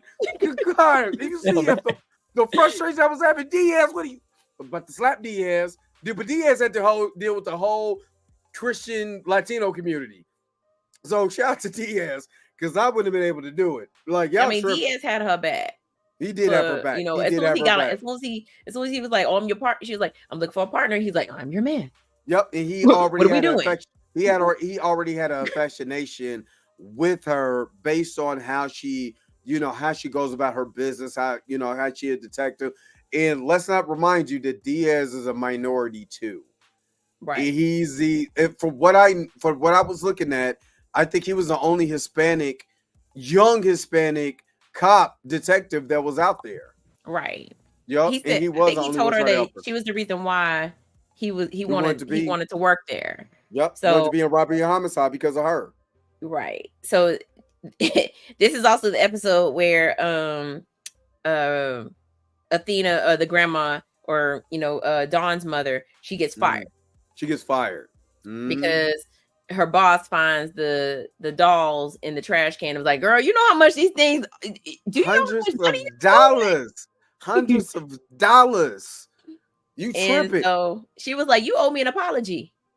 Hold up. You know what we forgot? I think episode 5 when the twins was found when they went to the Korean store or the Korean kid and his parents didn't want to talk to no cops either, but the two twins were folded up in the box. Yes. You know what I mean? In that, I ain't gonna lie, that image was creepy as hell. I'm like, I try to forget that. I like y'all doing y'all. I was like makeup design because that's all practical effects. Y'all doing y'all thing on this one. Y'all shout But out they to recorded it though. They was like, they was like, yeah, we tearing up my, they was all dancing and singing and stuff, and then the video switched real fast. He's out there. Where do you see him? He's standing right there. You couldn't see him in their video recording, but they clearly could see this person that was stalking them. And like just to watch them, it was like day and night to go from and then it was like to fear. To straight fear. To fear. Great. Like I said, this was great stuff. And again, because it's a little bit more modern, I think when a lot of people, I remember when E-Man, when this was introduced, and he was like, I'm tired of trauma porn. And I think because of the setting of the first original one is why people said that. Go ahead. This is what I'll say, because the first one takes place in the 1950s, 60s, somewhere in that era. 1959, right? I believe.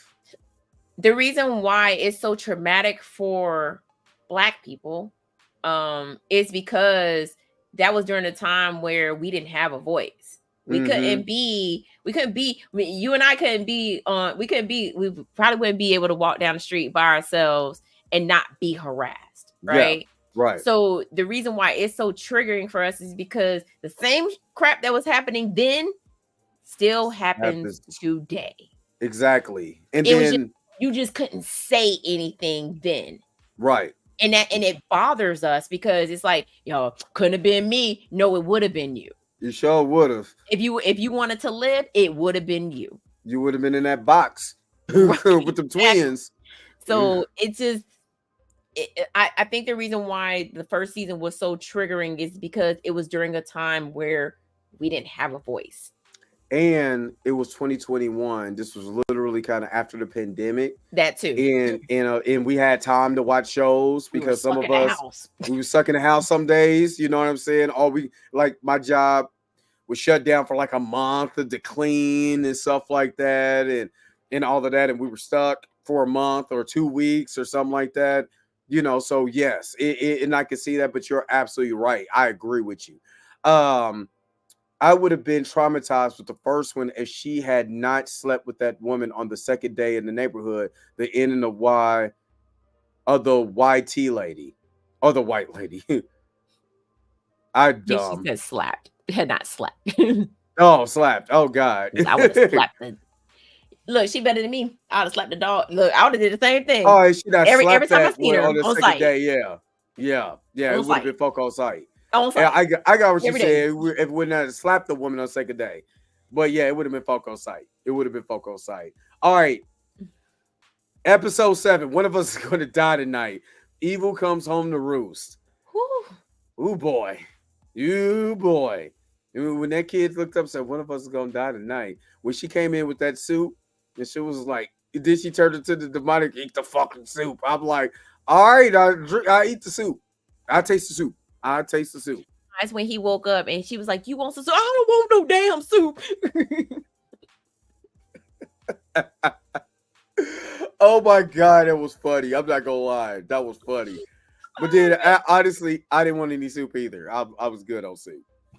I didn't want any soup. Look, I'm telling you, Edmund was doing any and everything to get to this kid. Because again, he was trying to get to his sister. I'm going to torture your child. I'm going to make him believe that I'm about to end his life. Oh, whisper. I'm going to whisper. Hey. Oh, when he was in the classroom and he was like, touch the table. Oh. Now I want you to touch the floor. I forgot about that scene. Touch the table, touch the floor. And he was like, tap the floor. He was in there wigging. He was in there wigging. And I again. But why did he do it? That's the thing. Like, Why? That was Just my to, question. Why did he do it? Why did I he why was he listening to this demonic entity in his head tell him what to do? maybe it's because it's family. He didn't even Remember, know it was family. but he didn't know it's family. But now that we're looking at hindsight 2020, maybe there is, like I said, it's generational. You just went from, the Edmond family or the Emery family in the early part of Compton in the 1950s, which is that's true. A lot of white people did not like the fact that black folks during Reconstruction and all of that in was flooding in like California to Compton because Compton was all white for a long Mhm. time, in that they went to places like Compton or whatever. It was in those neighborhoods. That's one of the reasons why gangs got started because they wouldn't be a part of those gangs, and they created gangs off of because they didn't have clubs. They would start off as clubs and they end up being crip gangs. You know what I mean? Mhm. There were neighborhood clubs that turned to neighborhood gangs because of the white people in the neighborhoods and all of that. There's a used to be on Amazon, the history of gangs or something like that. Great Mhm. thing to watch because it tells you how they actually got started. But The cinematography in this episode yes, turning the whole scene red. red. That's why I'm wearing my red today. Yes. Anytime Edmund showed up, the whole It's her scene scenes went are red. red. Mm-hmm. Anytime we were in what I call the upside down, shout out to Stranger Things. When Yes. we went to the upside down where Edmund was, it just went red. Mm-hmm. Oh yeah, the son did have anxiety. That's right. That's why he was Anxiety. smoking weed. Smoke weed. Mm-hmm. And your mama was smoking weed too, because she also had the same Same thing. anxiety. Mm-hmm. But no, It. this is also the episode where um Dawn finds out from her mother about Edmund and Mm-hmm. that you had a twin. That you had a twin. I had a separation too Mm-hmm. because I resented Edmund for not helping your your Even your though your he's a your adopted dad. even though he's a baby, man, they kids, man. You know what I mean? Mhm. That's why I feel so bad for him because and I think it's also a metaphor of a tormented soul.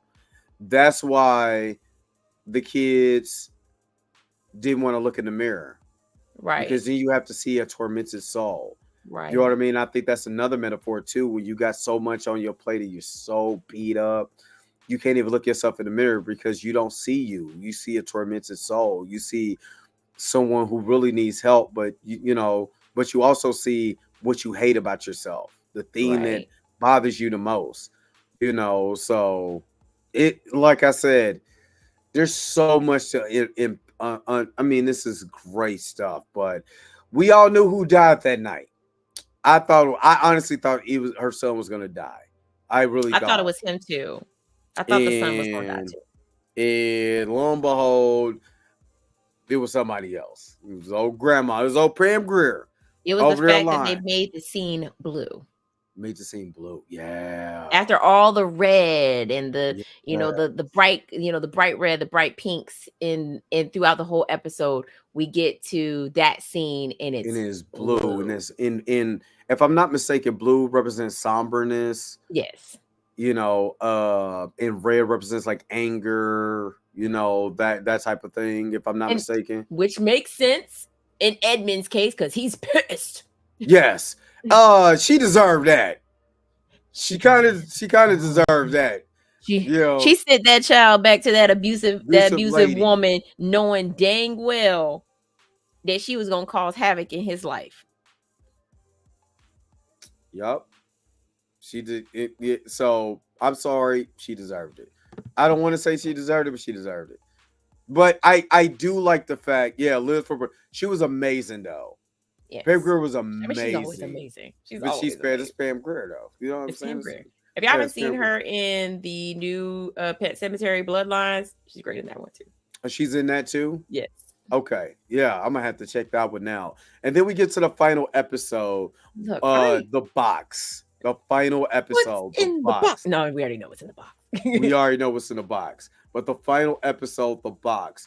Will Don discover the truth in time to stop the killer or become his final victim? Shout out to Little Marvin. That's what I was thinking of. I'm not gonna lie. I thought she. If you notice in that scene too, there's him as Raggedy Andy. Raggedy Ann was right in the back of her. Like, come on, just choose the Yeah. dark Come side. on to the dark Come on. side, baby. Mm-hmm. Come on. Come on. We Mm-hmm. right here, baby. We right here. Mm-hmm. Come on. He already accepted. Let's do Mm-hmm. this. We got this. And she was like, hell no. Yup. No. And this is the episode where Detective McKinney gets killed. You know, he deserved it. But I again shout out to the Detective Diaz, because he was like, I get fired, but there's something to this. It's not, you're not just crazy. There's something to this. I wanted to tell you about your brother. The whole thing. He recorded it, all of it. I loved it. My man was wearing a wire. When she sat down and played that tape, oh, and then it was like, but she stopped it back at the right time. Because there was more to it. More to it. It was more to it. More to it. Yup. Stopped it at the she right time. Stopped it at the right time because it was more to it. He said her avatar was like, take that and that and that. Yeah. That's what I thought she was going to do. I thought, honestly, the red man was going to get into her, because I'm still not understanding this paranoid red man. So I'm thinking why this cop is doing this, that the red man gonna fold him up like origami, which I would have loved. Right. I would have loved every piece of that, but the way that it happened, amazing. I love that.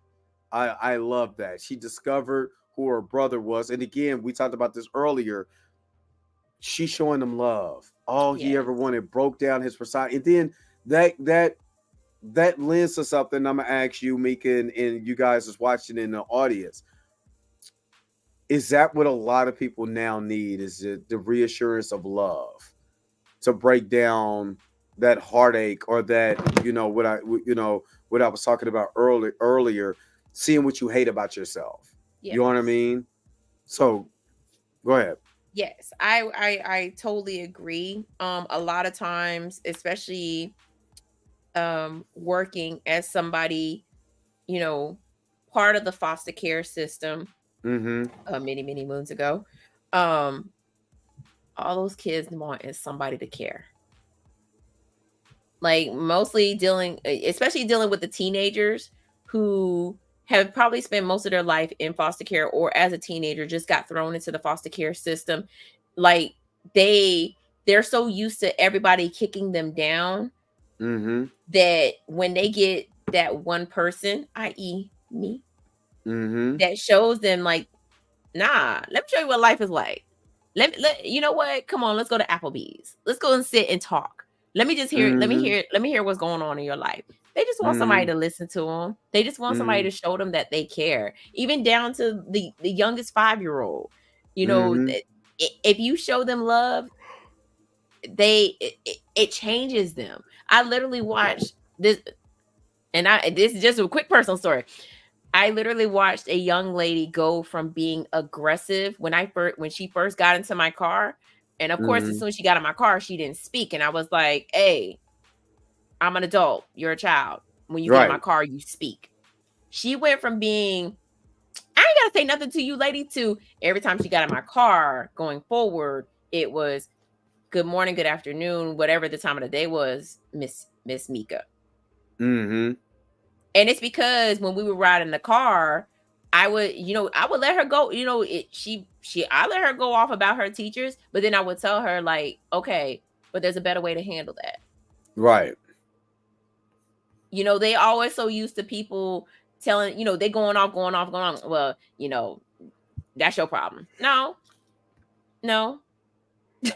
They just need guidance, they need structure, they need love, and they don't get that in group homes. They don't get that in foster care. They don't get that from anybody. In this case, this is what happened to Edmund. He didn't get the love that he was supposed to get as a child. He was rejected so much in life that he developed this alter ego that ultimately took over. Mm-hmm. And again, this is why so many, I ain't gonna say so many people, but this is the reason why people become serial killers. Yes, because like Nathan said, we all need validation. And sometimes, we have to check ourselves, with certain people because we blow them off. Oh, Mm-hmm. he's crazy. She's aggressive in her tone. You know what I'm saying? She's playing a victim. He's playing the victim, and we never have grace Yeah. to see the entire spectrum. Call back from earlier, the entire spectrum of what this person, who this person is, and what this person is actually looking for. Yes. So then what you do is we help to create the Frankenstein monster we're going to sit around and chase with the pitchforks and but we help create it. And that's why I think I like this show this season so much because they created, it started with the foster mother creating the monster, not allowing her to see Edmund, and she was able to see Edmund, and just like how he got excited about seeing Lacey, Mm-hmm. he just needed somebody, that he was familiar with, that was close to him to be able to, compensate for that, compensate for some of that loss. And I can completely understand that. Question is, the writer Malcolm Mays the same Malcolm from Power? Yes. Okay, so that's the same guy. Yes. Okay. I follow him. I follow him on social media, and he talked about these. He likes writing things like this, and I'm like, now I love you even more. Like, I just want to be in the same room with you whenever you write the next horror script. Like, so yes, he enjoys writing things like this.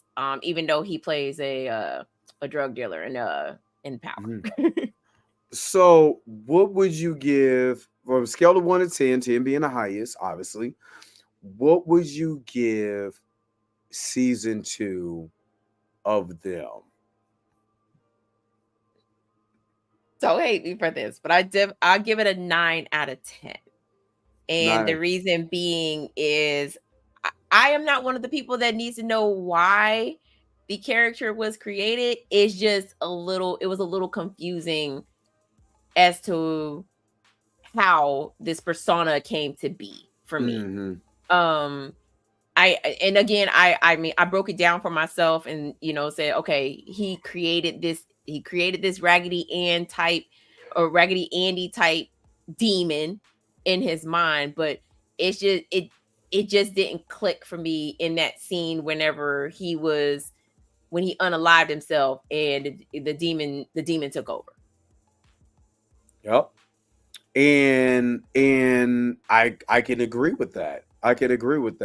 So 9 out of 10 for me. And also, I believe somebody should have been slapped this season too. I would have loved for her to slap the fire out of one of them cops, like for real.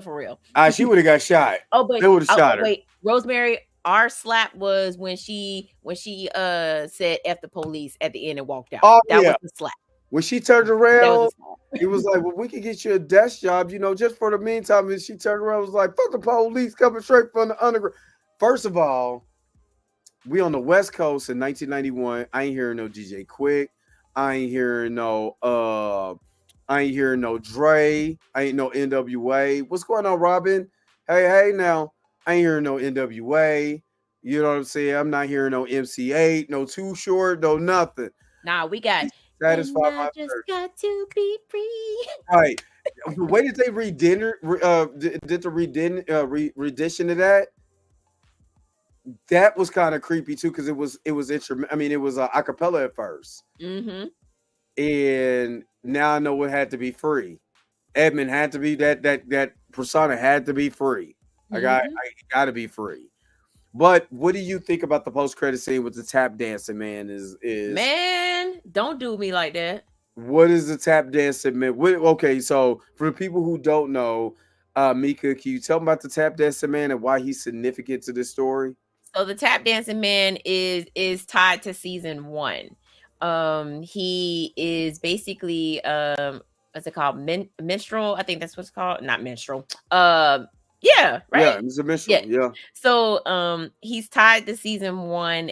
He is this entity that is harassing the that harasses the family in season 1. And because Dawn is tied to the young lady from season 1, family. generational curse. And it's funny because when she looked at the picture, she saw herself in her grandmother's face, and that's why she started like, "Oh my God, that's my mom, that's my grandmother, and I look Mhm. just like I her." look just like my grandma. And here comes the tap dancing man. Generational curse. Yo, no, they don't know. It would surprise me. Now, let me ask you this: would it surprise you? This was taking place in between 1989 and 1991.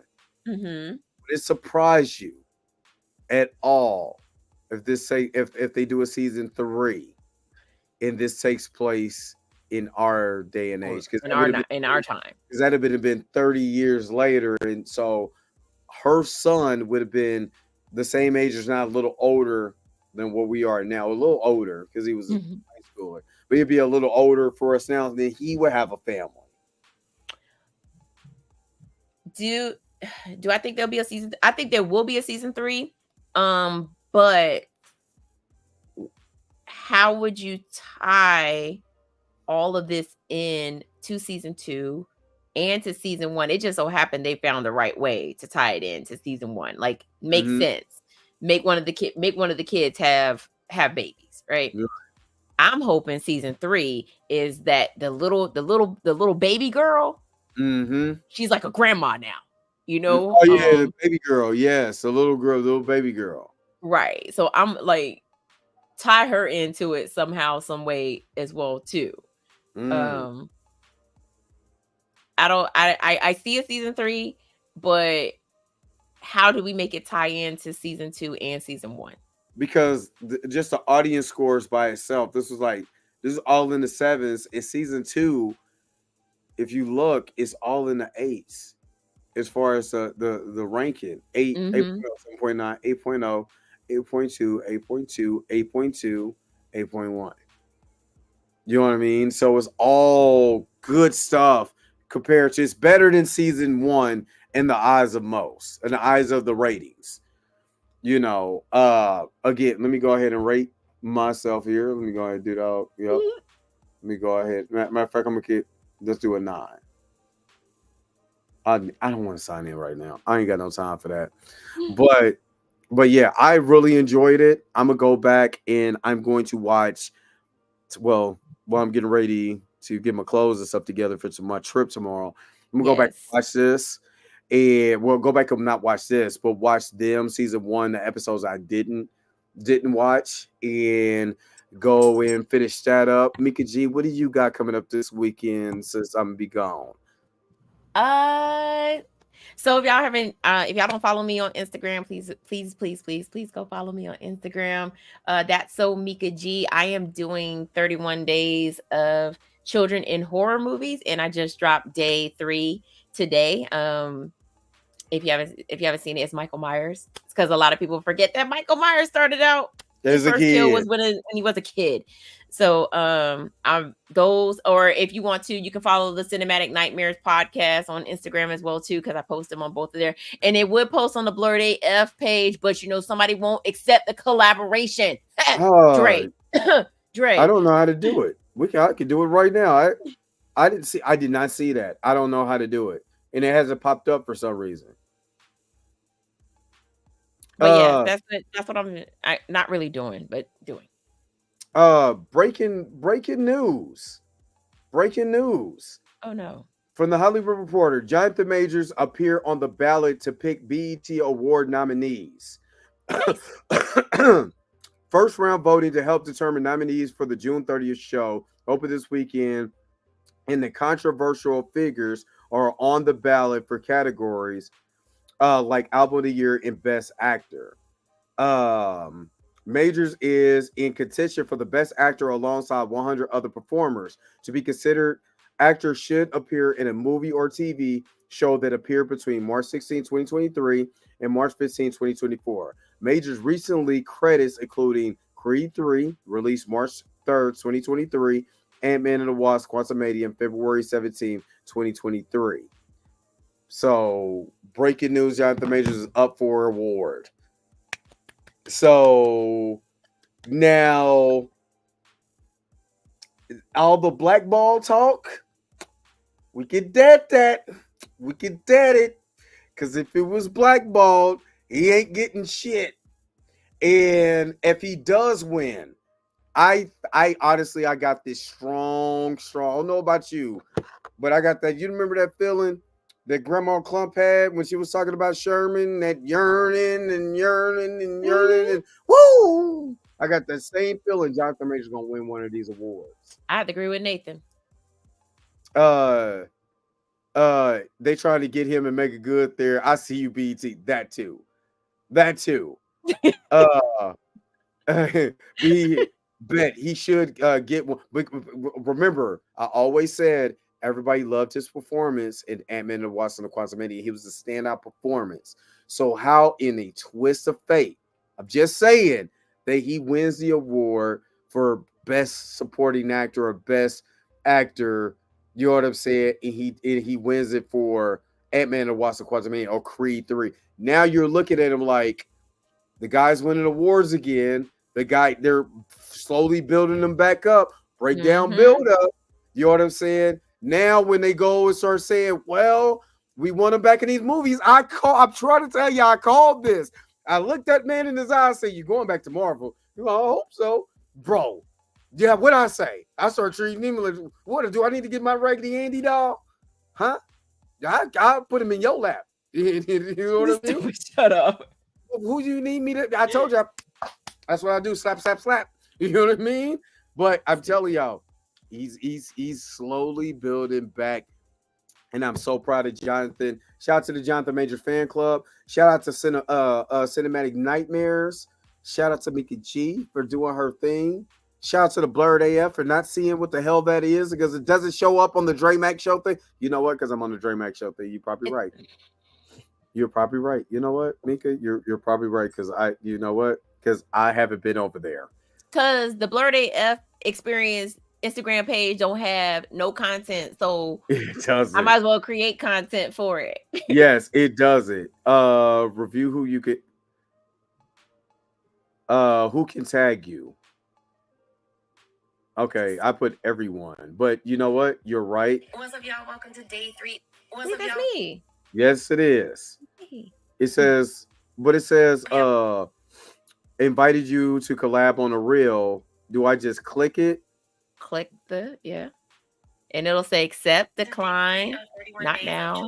It doesn't even say it. We're going to be talking about Michael Myers from the it does not say it. It just says try it, but it does not say accept. And this was from 3 hours ago. Yes, it was. Yes, but it does. I mean, like technically, it does not. You know what? We'll walk you through it later on. Oh, here we go. Yay! I am smarter than the average bear. All right. All right. We good now. I know how to do it. I just be forgetting that. You got 2 pages. That I got 2 pages. I legitimately forget all the time that I got 2 pages. And you literally like view requests in the inbox. View requests in the inbox. View requests in the inbox.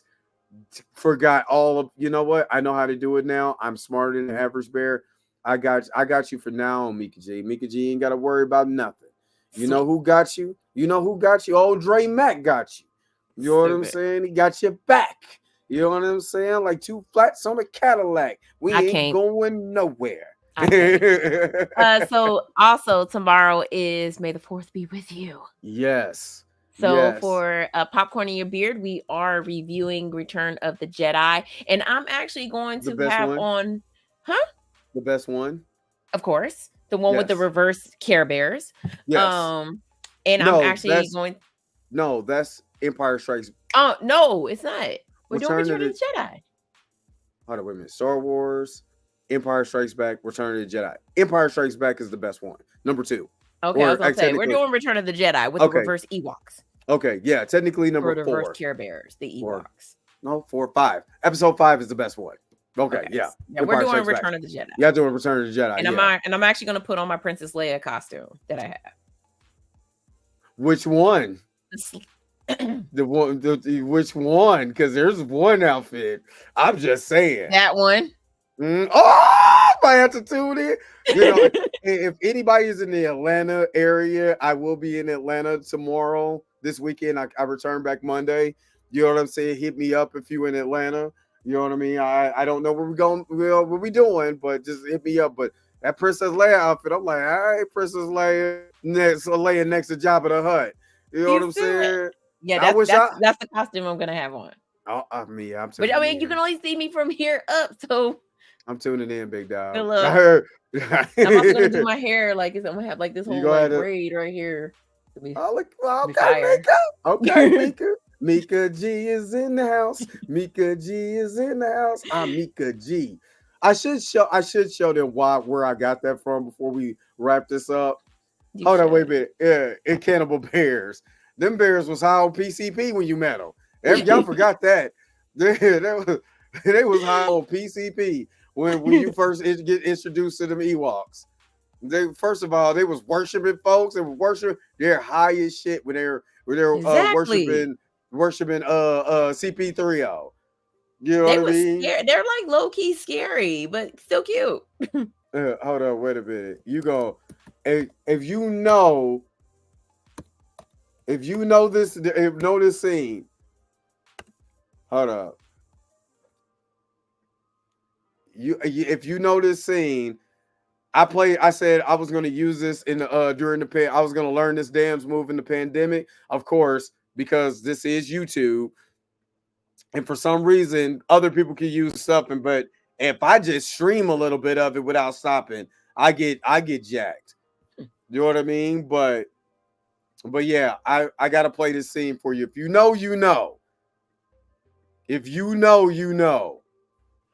All right. Yes, if you don't turn that music down. Why ain't you in school? How come you're home so early? Saturday, Pops. So go look at a school. Go look at a school. I know what it is. I legitimately told my kids.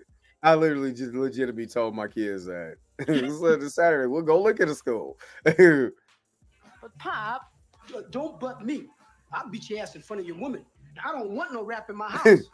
Nowadays, they used to sing. That rap mess ain't nothing but talking. Son, it won't never last.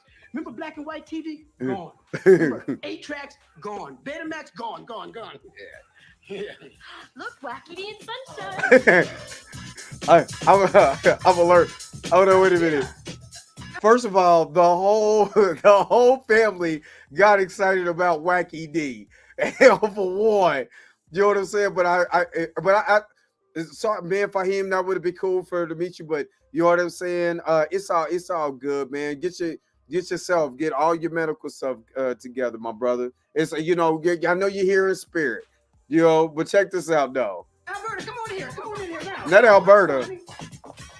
Look. Ooh, that boy sure came back. Cause I'm the wackiest, there's no question. I can dance in my pants and in your face. Yeah, my dance is a disgrace, but I can dance. I got sun, I got shine. Move back hardcore cause I'm going for mine. Did I mention before that I can dance? I'm wacky.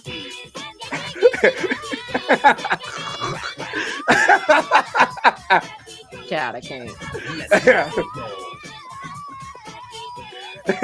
I'm wacky. Oh, that's my favorite. They go from literally playing Ice Cube, you know what I'm saying, to Wacky. You know that's making fun of MC Hammer too. Yes, of course. It's making fun of MC Hammer. But I said during the pandemic, I'm gonna learn the Wacky D dance. But that's why I was like, Mika G is in the house. Mika G is in the house. I'm Mika G. I'm pretty sure everybody appreciates my little theme song that you sing for me every time. And she is Dave's girlfriend to have baked too. And she's from The Craft. The Craft. Yes. True. Yes. She's amazing. Yes. She's amazing. All right, let's go ahead and wrap this up. Mika G will be on Popcorn in Your Beard on tomorrow. So make sure you guys are checking out Mika G in on 31 tomorrow. Days of Children in Yeah, Horror. the 31 Days in Children in Horror. Make sure you follow her on Instagram at hold up. So Mika G. No. I should know this. I feel so. should. All right, Feel she so so Mika bad. G. No.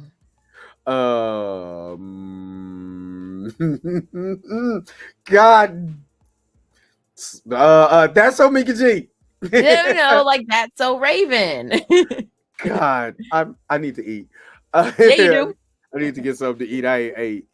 But yeah, make sure you guys are checking out that. Check out the I was about to call it Cinemassacre, but it's a cinematic nightmares. Go check that out too on IG. Please go like, and subscribe to her IG and support my girl Mika G. Please, Yes. or I'm The gonna last send. installment was 31 Days of Women in Horror for Women's History Month. Yeah, And I'm just doing 31 Days of Children because them kids about to be out of school. Yes. So make sure to check her out on Popcorn in Your Beard, 9:00 East Coast time. Yes. East Coast, which I'll be on the East Coast, but I'm gonna If be honest. if I known you was going to Atlanta, I would have came down this because I was off like all weekend. So it's okay. Sorry.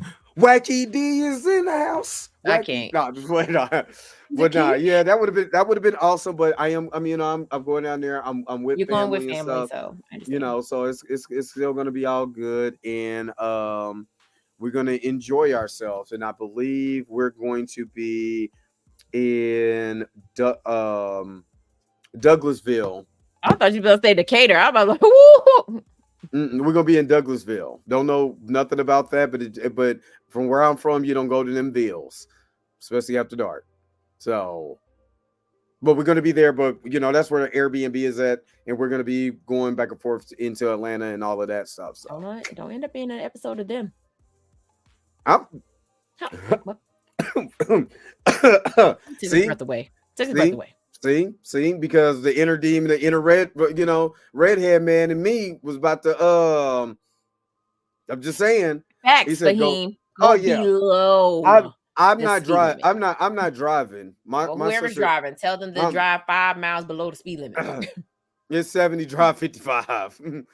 Yeah, I'm with my sister. You know what I mean? So with sister, my cousin, and stuff like my cousins and stuff like that. So it's going to be all of us. You know what I mean? So we'll see. But yeah. Unfortunately, I won't do a live show on Monday. So Blurred AF will be with Mika G and Blue. Make sure Blue push the goddamn button so y'all can have some music. Yeah, make sure you push the goddamn button. But That's my line. I know. Just make sure he puts But what I might do, I might record something and set that up so y'all can have something at 7:30 in the morning on Monday, so y'all just don't feel abandoned. I might turn around tonight and record this information for Jonathan Majors or whatever. I don't know. Y'all see Monday. But anyway, I'm gonna get out of here. You already know what it is, and I still need to put this on the Blurred AF too. But you already know. Yo, the sign is real simple, B. It says wrap it up. Wrap that up, B. Yeah, gotta wrap it up. For Mika G, I am Dre Mac. I gotta get out of here. So thank you guys for tuning in to this season 2 recap. To me, it's very, very good. I would highly recommend watching it. We always talking about black representation. Black female. This is how you do a black female lead and a black male antagonist too. This is how you do it. Let's support these type of projects. All right, gotta get out of here. Peace and vibe, y'all. Gotta get this forehead is shining. Need to put some meat on this. Now I got enough meat. Let me get out of here before Aisha crack on me again. Go. Let's go. Wait a minute. You're telling me the video's over? What? Okay, I guess so. If you have came to this portion of the video, thank you so very much for sticking to the end. Don't forget to like, share, and subscribe. Don't forget to hit that little bell notification so you never miss one of my videos. And if you really want to, you don't got to, go ahead and follow the social media links that's down below. Until next time, I'll holler at you guys later. Peace and vibe higher, y'all. Y'all take care of yourself.